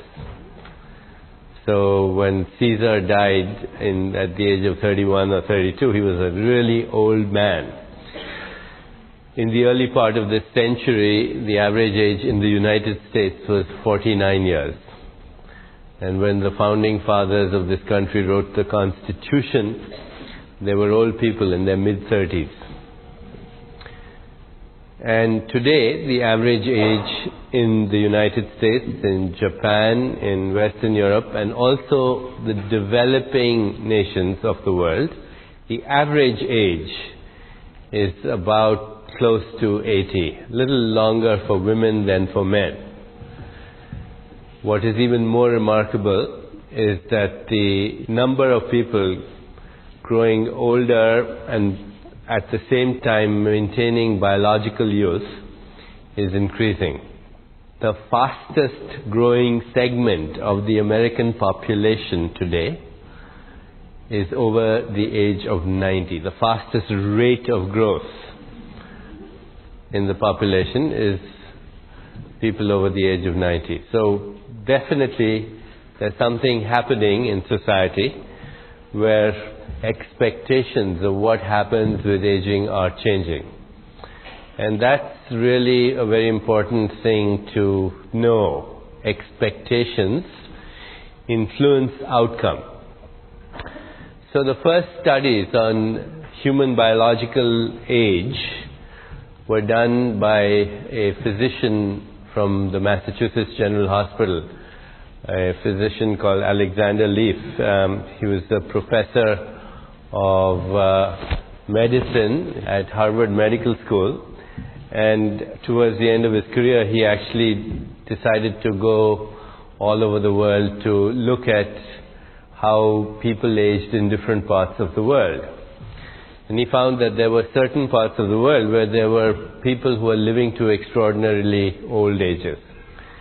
So amongst these were the state of Georgia in Russia, in the Soviet Union at that time, where he found a lot of centenarians. He discovered a lot of people in the age group of 105 to 115. And he was very puzzled by this group of people in Abkhazia and in Georgia, because a lot of them were actually smokers at the age of 104, 105. They would work in the fields at the age of 90, 100, horseback riding, swimming in ice-cold streams, in snowy mountains, etc. He also found the same phenomenon in certain parts of Afghanistan, and also found the same phenomenon in certain parts of the Hindu Kush mountains. And of course, in Mexico, there's a group of Indians known as the Tarahumara Indians that not only age in a completely different way, but there is a tradition amongst the Tarahumara Indians of marathon running. And their collective belief system is that as you grow older, you become better at running. So the 60-year-olds are faster runners and have more endurance than the 20-year-olds. That's part of their tradition.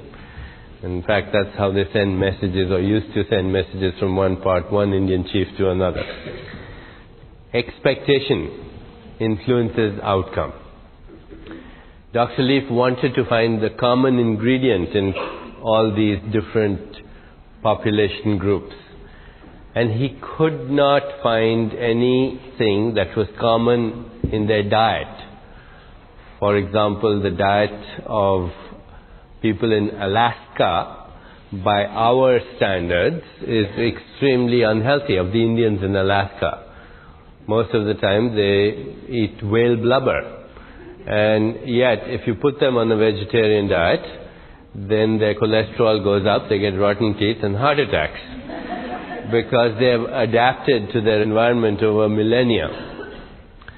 So he couldn't find a common factor in their diet. He couldn't find a common factor in the climate. He couldn't find a common factor in anything except one thing. And that was the collective belief system of these people. In Abkhazia, for example, the collective belief system is that as you grow older, you get better. That as you grow elder, you become wiser. That as you grow older, you become more glamorous. So, in fact, one of the problems Dr. Leaf had when he was doing his studies was that he never really knew how old these people were, because every time he asked them their age, they exaggerated it. Because it was fashionable to be older. So they would always exaggerate it, he says, which is quite the reverse of what people do in other parts of the world. His thesis, therefore, was that the collective belief system, or the collective consciousness, if you will, influences the individual expectation. And Nietzsche once said, even though we think that we think, even though we believe that we are thinking all the time, most of the time we are being thought by the collective mind.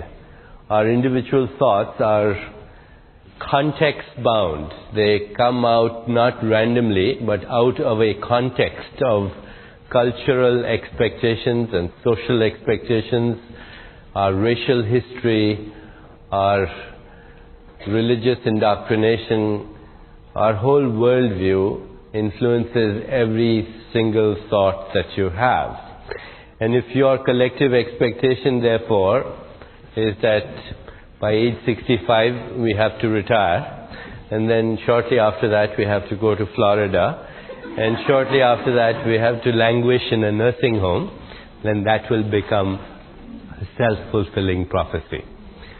To alter the epidemiology of aging, which has influenced the aging on a collective level, then you have to really begin to educate people that human aging is extremely flexible, and that there are examples of people who are achieving an advanced degree of chronological age, but at the same time maintaining a youthful biological age. Then there must be a mechanism for it.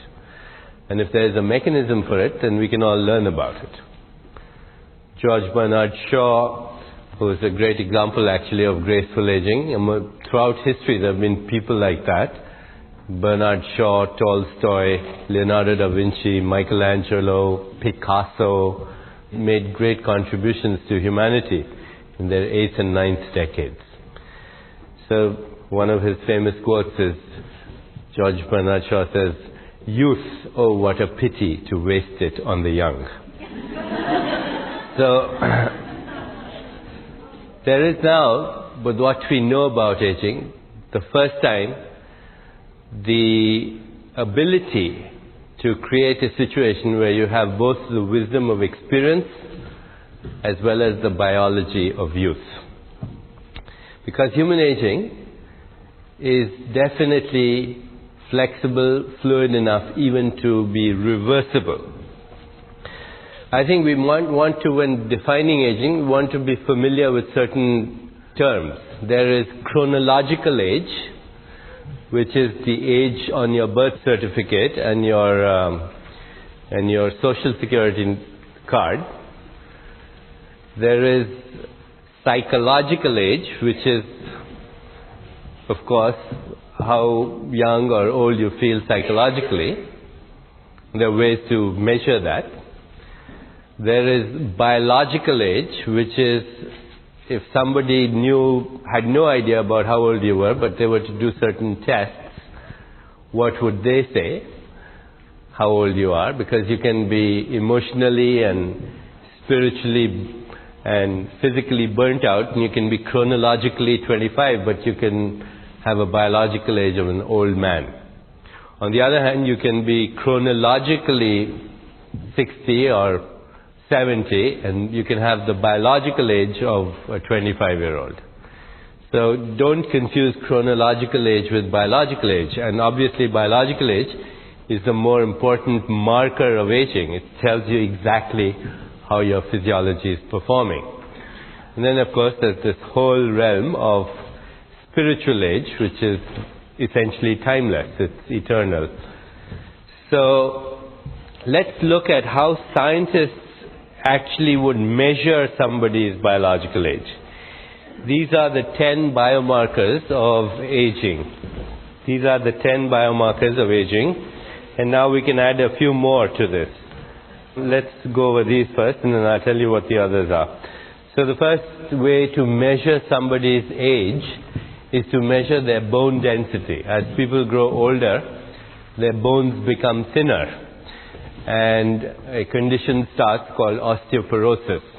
And in fact, there are technologies such as X-ray densitometry through which you can accurately predict a person's biological age just by measuring their bone density.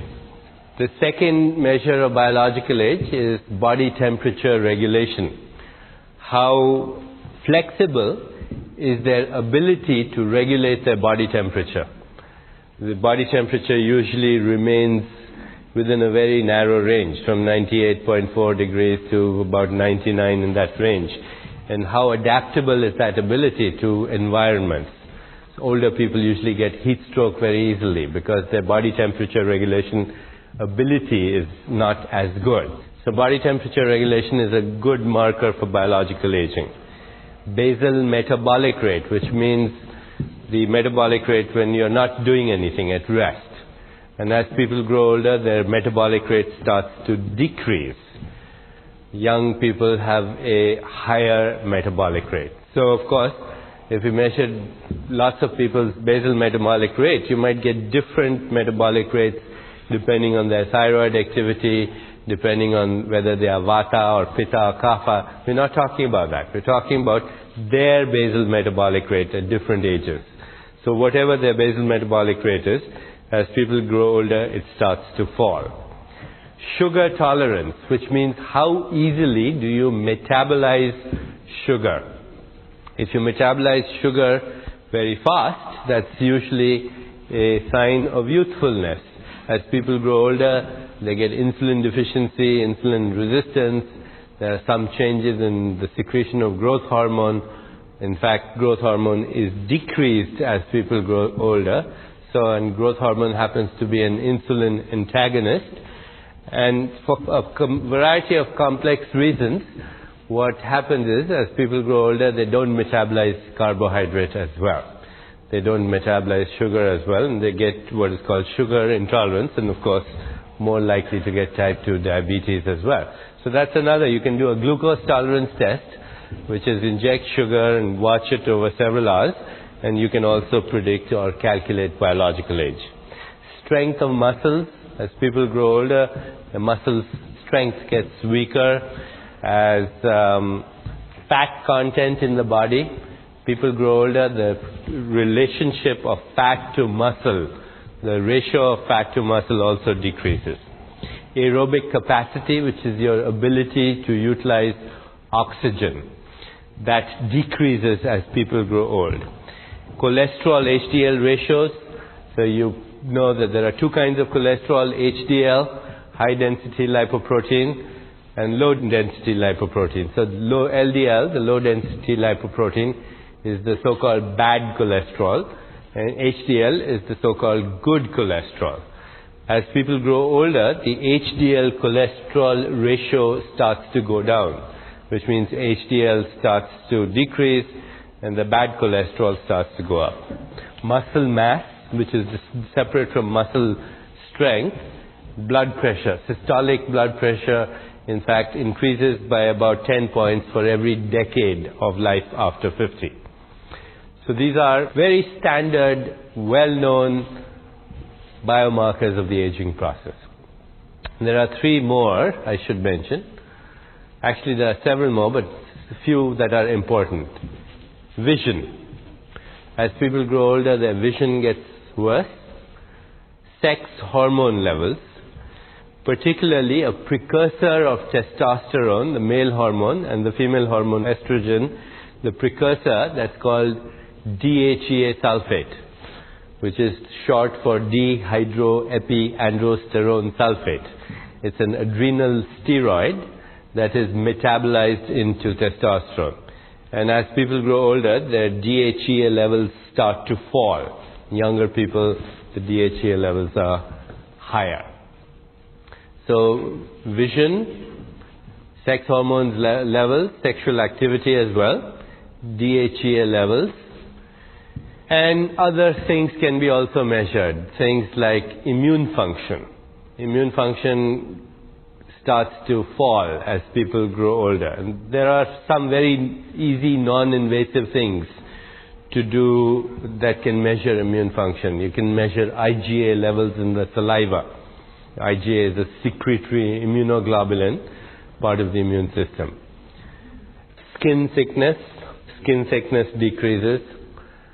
And of course, what people notice most is wrinkles, which is a result of decreasing skin thickness and a change in the elasticity or collagen in the skin.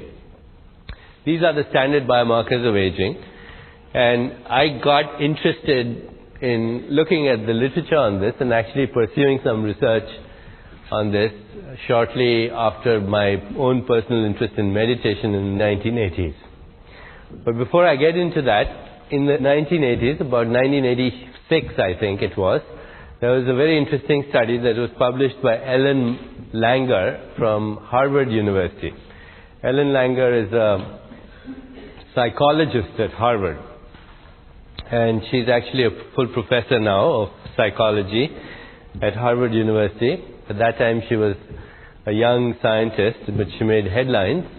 She also wrote a book called Mindfulness at that time, and she had been influenced by Dr. Alexander Leaf's studies in Abkhazia and Russia. And in the 80s she did an experiment that was published in many journals and actually caught a lot of attention. And she called this a time experiment. And what she did was she advertised in the Boston Globe that she wanted 100 participants to participate in a time experiment. And she got the 100 participants. They were all over the age of 80. Every single volunteer was over the age of 80. She put them in a bus and she took them to a monastery about 25 miles outside of Boston. And in that monastery, she created an environment from the 1950s. So Elvis Presley rock and roll music, Chevy Impalas parked outside, Alfred Hitchcock movies, Walter Cronkite reading the news. He looked young and had pimples on his face. And she said to them, be as you were in the 50s. In fact, they wore name tags, but along with the name tags, they had photographs of themselves from 30 years previously. And they were asked to identify themselves not by looking at each other first, but by looking at the photograph from 30 years ago. So that was their method of identifying each other. And then she followed them for only 3 weeks. And guess what? Every single biomarker that she measured over 3 weeks had reversed. Every single biomarker that she measured had reversed. And not just a little, but significantly. In 3 weeks by 3 years, which means that's a huge reversal in the biomarkers of aging in a short period of time. She brought them back to Boston, and of course, as soon as they came back to Boston, they started going back in the other direction. And the reason I mention this study, and it fascinates me, is not because I think we should all go to a monastery and pretend we're living in the 50s, but because it raises a very crucial, really crucial question. And that question is, what is reality? What is reality? And perhaps what we call everyday reality is nothing other than a socially programmed hypnosis in which we're all collectively caught up. What we call everyday reality is a socially programmed hypnosis. And from time to time, people have broken out of that socially programmed hypnosis. It's been a motley collection of sages and psychotics and geniuses. Sometimes go to a psychiatric ward, as I've done through my training. Go to a psychiatric ward, and I'm not joking, and you'll see very different expressions of biological age depending on the kind of psychosis that people have. Because psychosis is a reality. It just happens to be an isolated reality and not part of the collective reality. If we are all having a collective psychosis, then we assume it's reality. It happened in Germany when the Holocaust took place. A whole collective psyche became psychotic, but nobody thought, at least while in it, that there was anything abnormal about it. There's an interesting thing about these altered states of consciousness. In medical school, when we learned about neurosis, we were told a neurotic is a person who builds castles in the air, and a psychotic is one who lives in them. And maybe, it's an important thing to ask ourselves, are we part of a psychosis of the collective mind?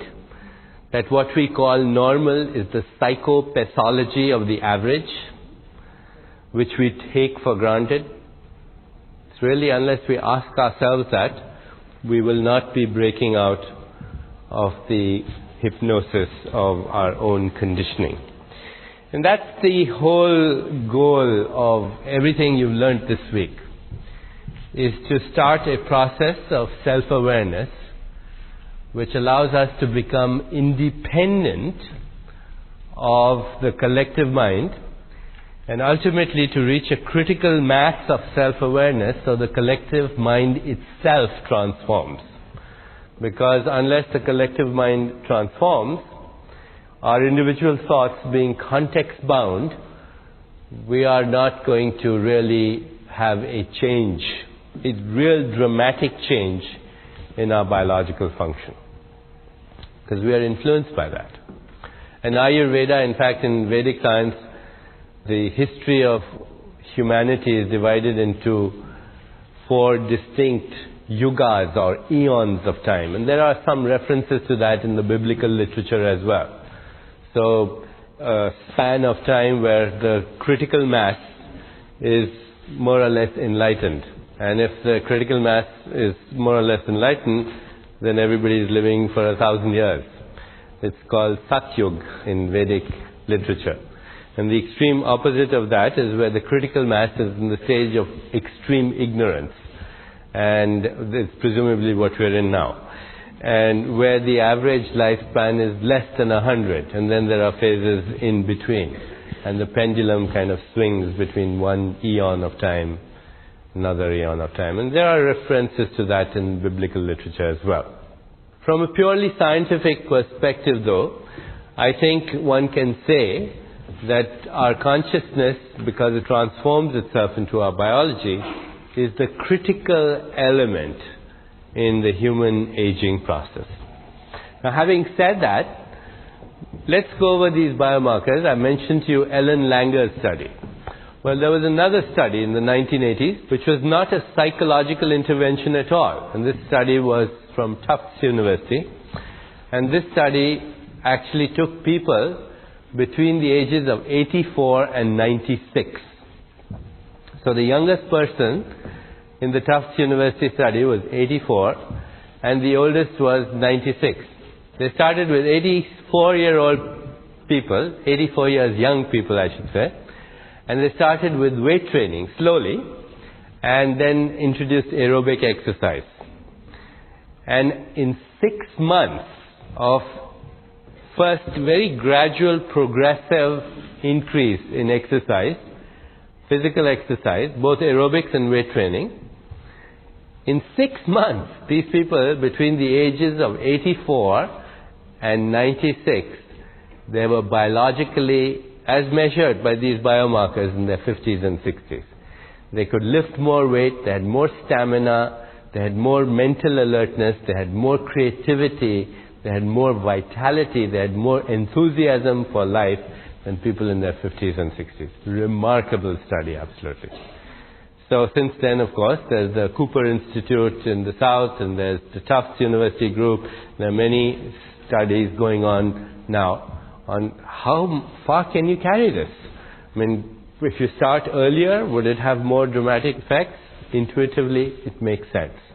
Physical activity, both weight training, and what weight training does is it increases your basal metabolic rate, it increases your aerobic capacity. These are direct effects of exercise and weight training. It increases bone density, it increases muscle mass, it increases strength of muscle. So there are direct effects of all of this, and it increases DHEA levels as well by itself. So that was another very remarkable piece of data. The third piece of data came also in the 1980s, and this was on a group of people practicing meditation.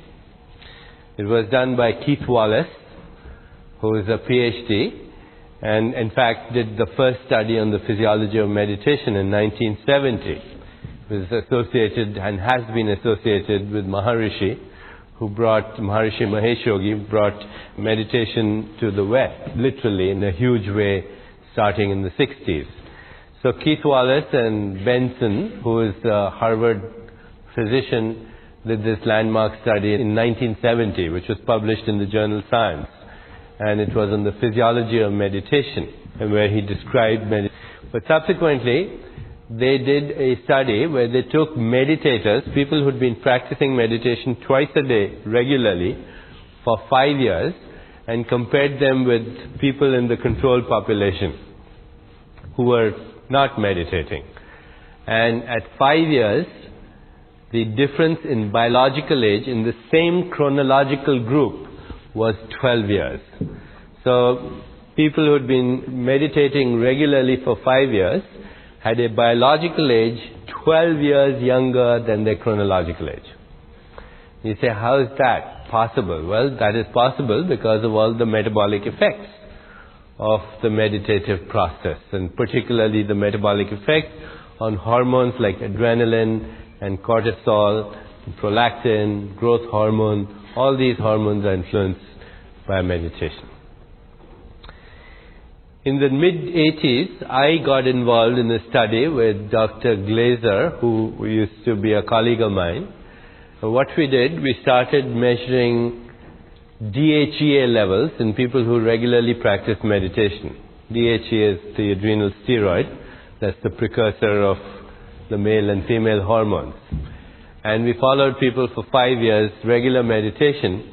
We found that with every year there was an incremental increase in DHEA in the people who were meditating, and there was a corresponding decrease in people who are not. So meditation directly affects DHEA levels in your body. DHEA being an anti-aging hormone. There are other studies that show that growth hormone and growth factors really influence how people age. So in youth, when we are children, we have huge spurts of growth hormone. It's the hormone that's responsible for growth. But adults also secrete growth hormone. And in adults, the function of growth hormone is that it's an anabolic hormone. It takes all forms of energy and stores them in your system. And as people grow older, first of all, the surges of growth hormone decrease, but also growth hormone levels also decrease. So about 1985 or so, there was a study in the New England Journal of Medicine. And this study was about people all in their 80s who were actually given growth hormone injections, human growth hormone, which is now easily available and can be synthesized through biotechnology. So these people were all given growth hormone injections for a period of about 6 months. And the New England Journal of Medicine was a leading article on the biological reversibility of the human aging process with the administration of growth hormone. And lots of things were measured, including, in this case, wrinkles. You have these pictures of people who are in their 80s, and then you look at them and they look like they're 40 or 50, and they keep getting the growth hormone injection and their face keeps changing. And so this became a very controversial study because obviously people wanted to start using growth hormone, and the FDA had its own precautions about this because not much was known.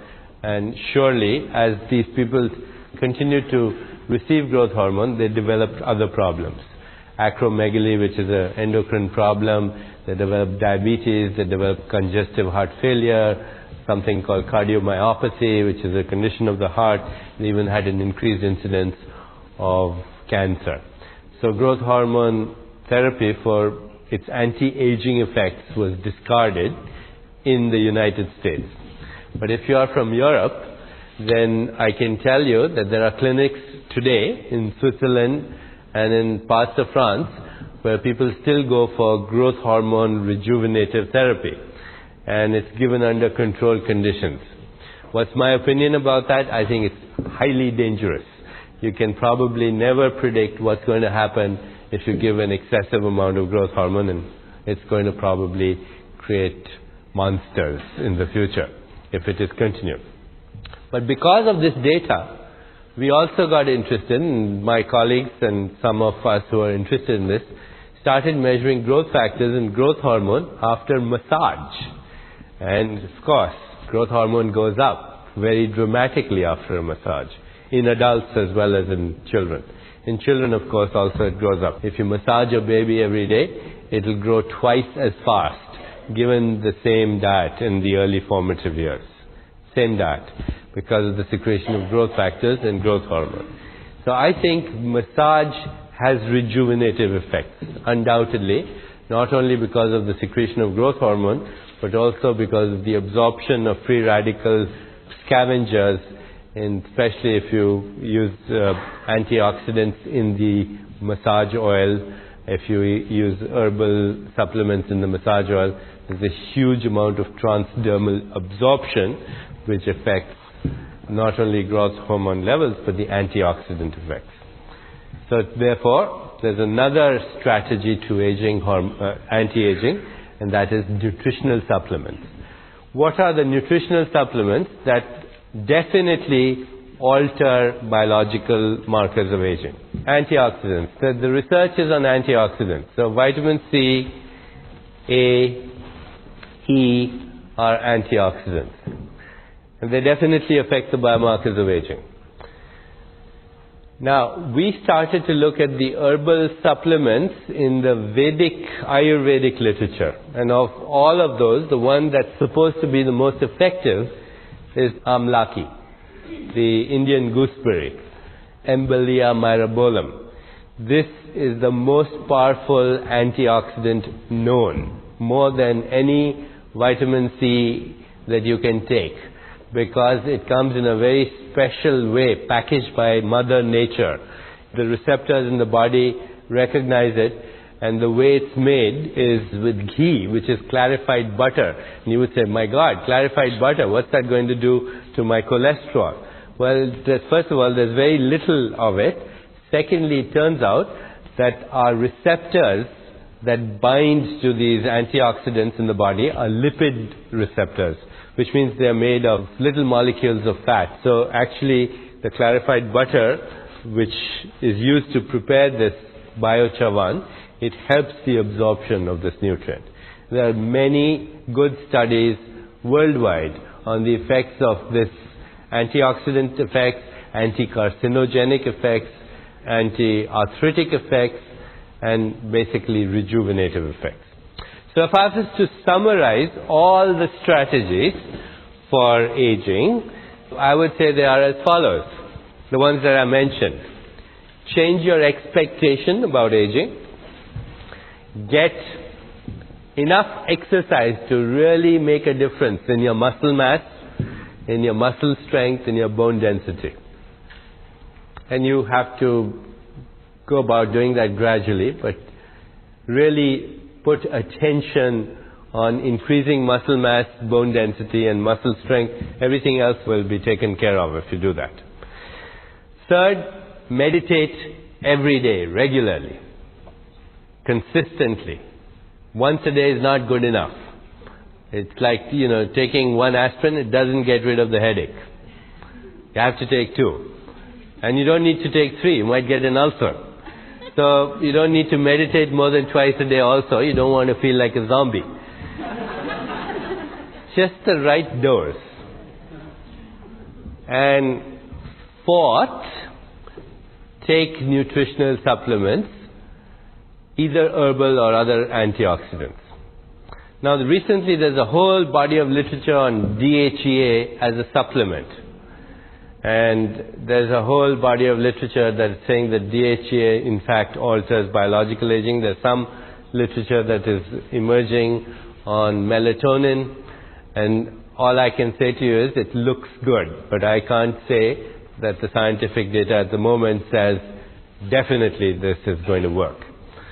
But subsequently, they did a study where they took meditators, people who'd been practicing meditation twice a day regularly for 5 years, and compared them with people in the control population who were not meditating.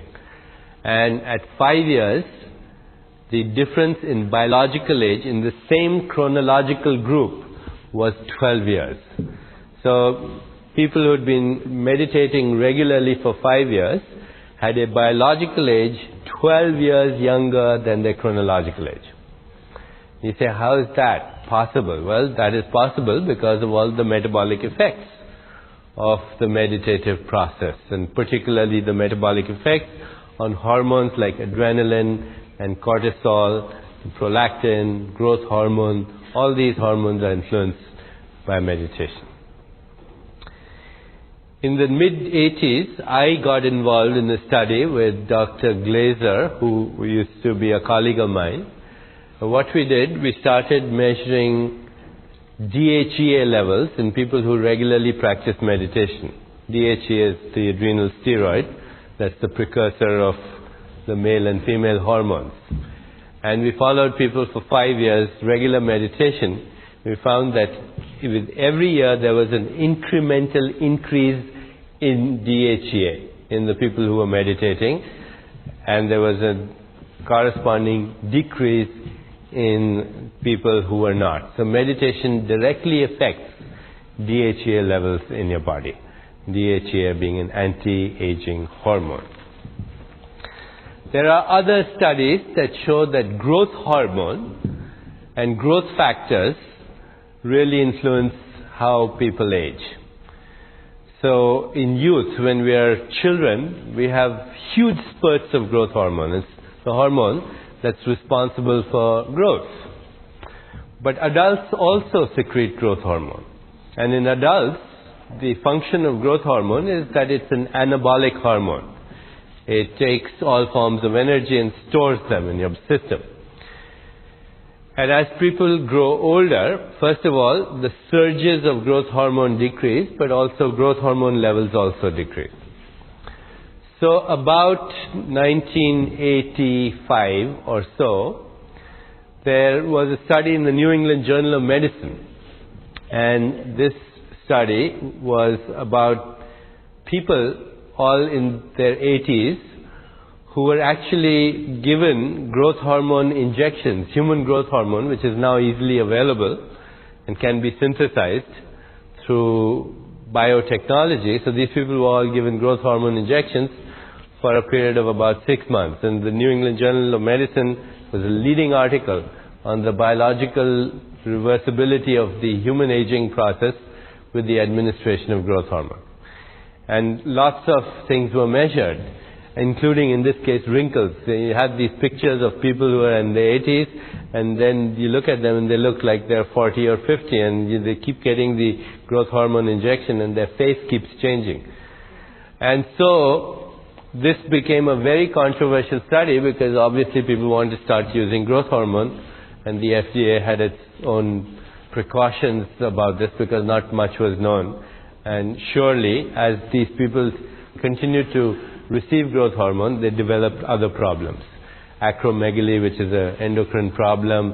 They developed diabetes. They developed congestive heart failure, something called cardiomyopathy, which is a condition of the heart. They even had an increased incidence of cancer. So growth hormone therapy for its anti-aging effects was discarded in the United States. But if you are from Europe, then I can tell you that there are clinics today in Switzerland and in parts of France where people still go for growth hormone rejuvenative therapy, and it's given under controlled conditions. What's my opinion about that? I think it's highly dangerous. You can probably never predict what's going to happen if you give an excessive amount of growth hormone, and it's going to probably create monsters in the future if it is continued. But because of this data, we also got interested, and my colleagues and some of us who are interested in this started measuring growth factors and growth hormone after massage. And of course, growth hormone goes up very dramatically after a massage, in adults as well as in children. In children, of course, also it grows up. If you massage a baby every day, it will grow twice as fast, given the same diet in the early formative years. Same diet, because of the secretion of growth factors and growth hormone. So I think massage has rejuvenative effects, undoubtedly, not only because of the secretion of growth hormone, but also because of the absorption of free radical scavengers, and especially if you use antioxidants in the massage oil, if you use herbal supplements in the massage oil, there's a huge amount of transdermal absorption which affects not only growth hormone levels but the antioxidant effects. So therefore, there's another strategy to anti-aging, and that is nutritional supplements. What are the nutritional supplements that definitely alter biological markers of aging? Antioxidants. The research is on antioxidants. So vitamin C, A, E are antioxidants. And they definitely affect the biomarkers of aging. Now, we started to look at the herbal supplements in the Vedic, Ayurvedic literature. And of all of those, the one that's supposed to be the most effective is amlaki, the Indian gooseberry, Embellia myrabolum. This is the most powerful antioxidant known, more than any vitamin C that you can take, because it comes in a very special way, packaged by Mother Nature. The receptors in the body recognize it, and the way it's made is with ghee, which is clarified butter. And you would say, my God, clarified butter, what's that going to do to my cholesterol? Well, first of all, there's very little of it. Secondly, it turns out that our receptors that bind to these antioxidants in the body are lipid receptors, which means they're made of little molecules of fat. So actually, the clarified butter, which is used to prepare this biochavan, it helps the absorption of this nutrient. There are many good studies worldwide on the effects of this antioxidant effects, anti-carcinogenic effects, anti-arthritic effects, and basically rejuvenative effects. So if I was to summarize all the strategies for aging, I would say they are as follows. The ones that I mentioned. Change your expectation about aging. Get enough exercise to really make a difference in your muscle mass, in your muscle strength, in your bone density. And you have to go about doing that gradually, but really put attention on increasing muscle mass, bone density, and muscle strength. Everything else will be taken care of if you do that. Third, meditate every day, regularly, consistently. Once a day is not good enough. It's like, taking one aspirin, it doesn't get rid of the headache. You have to take 2.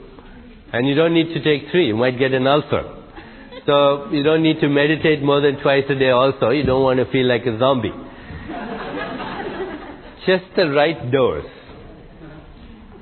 And fourth, take nutritional supplements, either herbal or other antioxidants. Now recently there's a whole body of literature on DHEA as a supplement. And there's a whole body of literature that's saying that DHEA in fact alters biological aging. There's some literature that is emerging on melatonin, and all I can say to you is it looks good, but I can't say that the scientific data at the moment says definitely this is going to work. Now just want to say, how about the spiritual insight into all this? The mental attitude.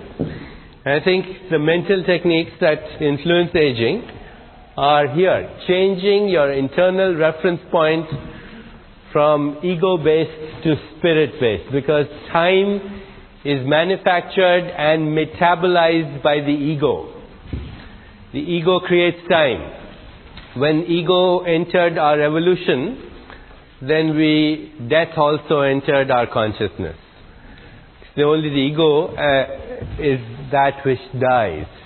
The spirit is the underlying ground beyond that. Present moment awareness. This is the state of awareness that creates the least amount of entropy in the physical body.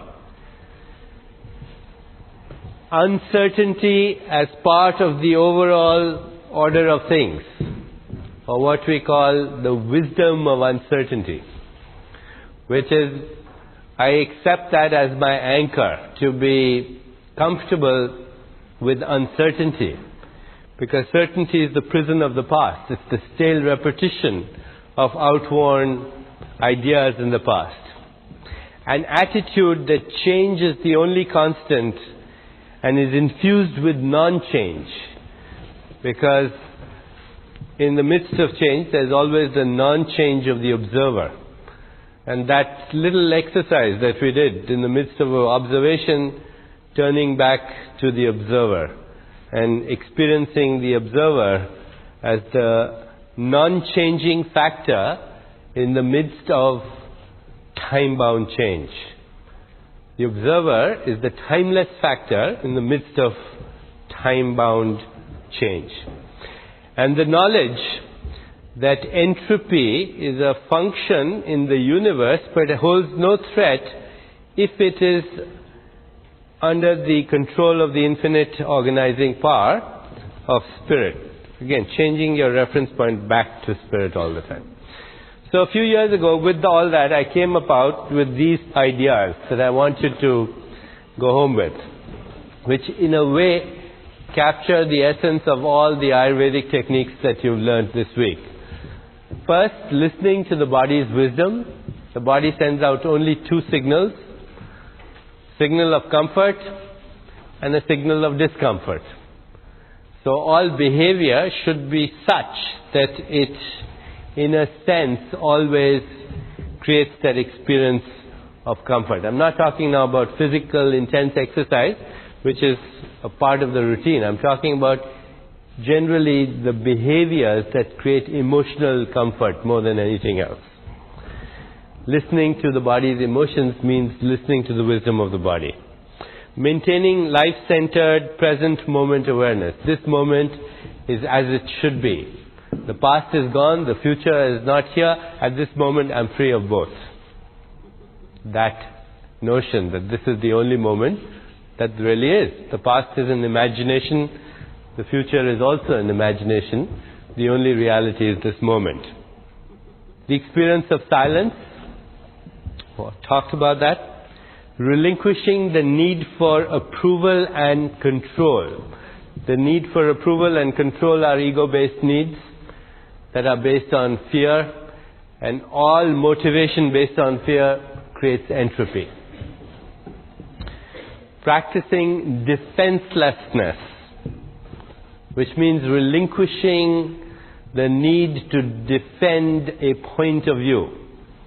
It doesn't mean that you don't have a point of view, it just means you don't have the need to defend it anymore. It's part of the law of least effort. Do less and accomplish more, because 99.9% of our energy is expended in proving that we are right, in defending our need to be right. So give up being right, totally and completely. That's what defenselessness is. Now, I had the good fortune to speak on this a few years ago at Mr. Gorbachev's World Forum in San Francisco. I spent the whole evening talking about the law of least effort. At the end of the talk, Mr. Gorbachev came to me and he said, I understand this principle very well. I practiced it on Mr. Bush a few years ago. So I said, what happened? He said, at the height of the Cold War, during a summit, I went to him and I said, George, I'm going to do something terrible to you. And he said, Bush sort of was alarmed. He said, what are you going to do? He said, I'm going to deprive you of an enemy. I'm going to deprive you of an enemy. We are going to become defenseless. And he says, we did that, now they pay all our bills. It's the law of least effort. So, relinquishing the need for approval, practicing defenselessness, using the mirror of relationship. The mirror of relationship, which means every relationship is a mirror. Those that we love and those that we hate are both mirrors of the self. We are attracted to those people in whom we find traits that we want in ourselves. And we are repelled by those people in whom we find traits that we deny in ourselves. So just to ask yourself this question, why am I attracted to this person? What is it they have that I want in myself? Can I keep borrowing these traits, or should I become these traits? And also, what's repelling me? What am I denying in my own self? Using the mirror of a relationship for conscious evolution allows us to shed the burden of judgment. Because you can't do it otherwise consciously. Eliminating toxins from our life. And that includes eliminating toxic people from our life.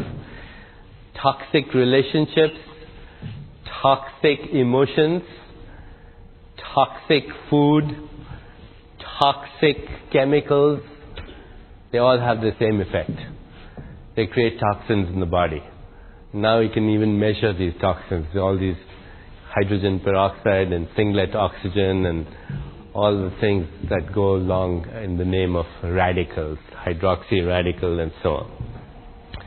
Replacing fear-based behavior with love-based behavior, that means internal points of reference is shifting from ego to spirit, and a deeper understanding that only come with the evolution of consciousness, that behind the mask of matter there is a deeper reality. And that as we explore this deeper reality, we have access to states of awareness that we never recognized we had. And these states of awareness are beyond waking, dreaming and sleeping. I mentioned them the other day as an introduction, glimpsing the soul, cosmic consciousness, refined cosmic consciousness or divine consciousness, and ultimately unity consciousness. And I'll just say a few words because I can only say a few things. The rest is experience, and hopefully we'll share that experience as we explore the world of spirit and consciousness together in future sessions. So the fourth state, beyond dreaming, waking and sleeping, is glimpsing the soul. It's when we step into the gap. And during that experience, there is restful awareness, there's a heightened state of alertness, and there is the beginnings of the intuitive response, the non-linear, contextual, relational intelligence that orchestrates the infinite diversity of the universe. In this experience, which occurs, of course, through putting attention on the observer and through meditation, we have the first glimpse of a deeper reality. Beyond the fourth state of consciousness is the fifth state of consciousness, which is called cosmic state of consciousness, which creates, just like the fourth state, restful awareness, creates its own physiology, its own brainwave pattern, its own cardiac pattern, its own immune function, etc. The fifth state of consciousness does the same. The fifth state of consciousness is called cosmic consciousness. It is the simultaneity of local and non-local awareness at the same time, which means the attention is on the observer and the observed at the same time. It's also called an alert witnessing of the roles we play.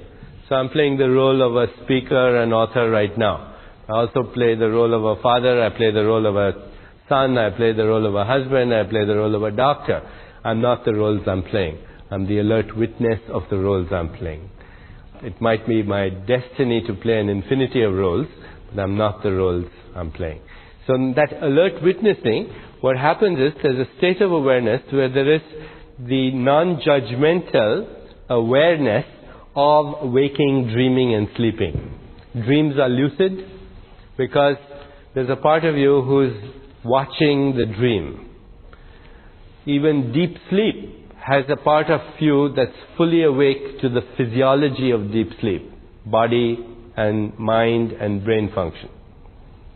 Activity, there's a part of you that's caught up in activity and there's a part of you that's totally detached, which is what the spiritual traditions say, to be in this world and not of it. That's local and non-local awareness at the same time. Now in this state, if somebody were to measure your brain waves would show the same physiology as in deep meditation, even if you were playing tennis. So it's a very interesting physiological functioning that correlates with cosmic consciousness. You're in the midst of dynamic activity, but your silent observer is not overshadowed by the observation. And your physiology reflects that. Your brain waves reflect that. Your cardiac coherence reflects that. The electromagnetic fields around your body reflect that. That's cosmic consciousness. Here what happens is we go beyond the intuitive response into the creative response, because in fact what we start experiencing more and more are coincidences and improbabilities, the conspiracy of improbabilities. The conspiracy of improbabilities that starts to weave a meaningful incident in our lives. And that's what good luck is. It's opportunity meeting preparedness. The sixth state of consciousness, which is beyond cosmic consciousness, you can also call refined cosmic consciousness, is to have the experience of the observer in the observed, which means I'm looking at this flower and I'm now, it's not something that you make a mood of. This is something that happens with the evolution of consciousness. Anybody can make a mood of anything. That's one of the problems with all spiritual disciplines. You don't know if somebody is lying or telling the truth. Only you know. Only you know. And if you know, then you don't even feel the need to tell anybody about it. So the sixth state of consciousness is to see the object of your observation both in its local and in its non-local nature. As I'm looking at the flower, I see the flower, but you also see the rainbow and the sunshine and the earth and the water and the wind and the void of space and the vast history of creation that brought this to where it is right now. That's going beyond the mere appearance into the underlying reality. And when you go beyond even that, then you see and cognize the same spirit. That's the sixth state of consciousness, where meaningful coincidence and synchronicity accelerates to the point where everything seems to be miraculous, because that's the experience. And finally, the state of consciousness, which is the merging of the spirit within with the merging of the spirit over there, where suddenly, because the ego is no longer the internal reference point, the environment begins to be experienced as your extended physical body. So there is the experience in awareness that the environment is not separate from me, it's my physical body. The earth is actually my physical body, and the trees are actually my lungs. Now, intellectually, that's actually true, because we're recycling the dust that makes us with the dust out there. We're recycled dirt, basically. We're recycling that. So intellectually, that's okay to know that. But I'm not talking intellectually. I'm talking about experientially, to look at the earth and the trees and experience them as my own physical being. So what Rumi says in one of his poems says, "Let the waters settle and you will see stars and moon mirrored in your being." It's a state of awareness which goes beyond the miraculous, because in fact everything is a miracle. So that's the course of evolution, metabiological evolution, beyond biological evolution, that hopefully we're all going to collectively together explore as the years unroll, since we're going to have the wisdom of aging with the biology of youth.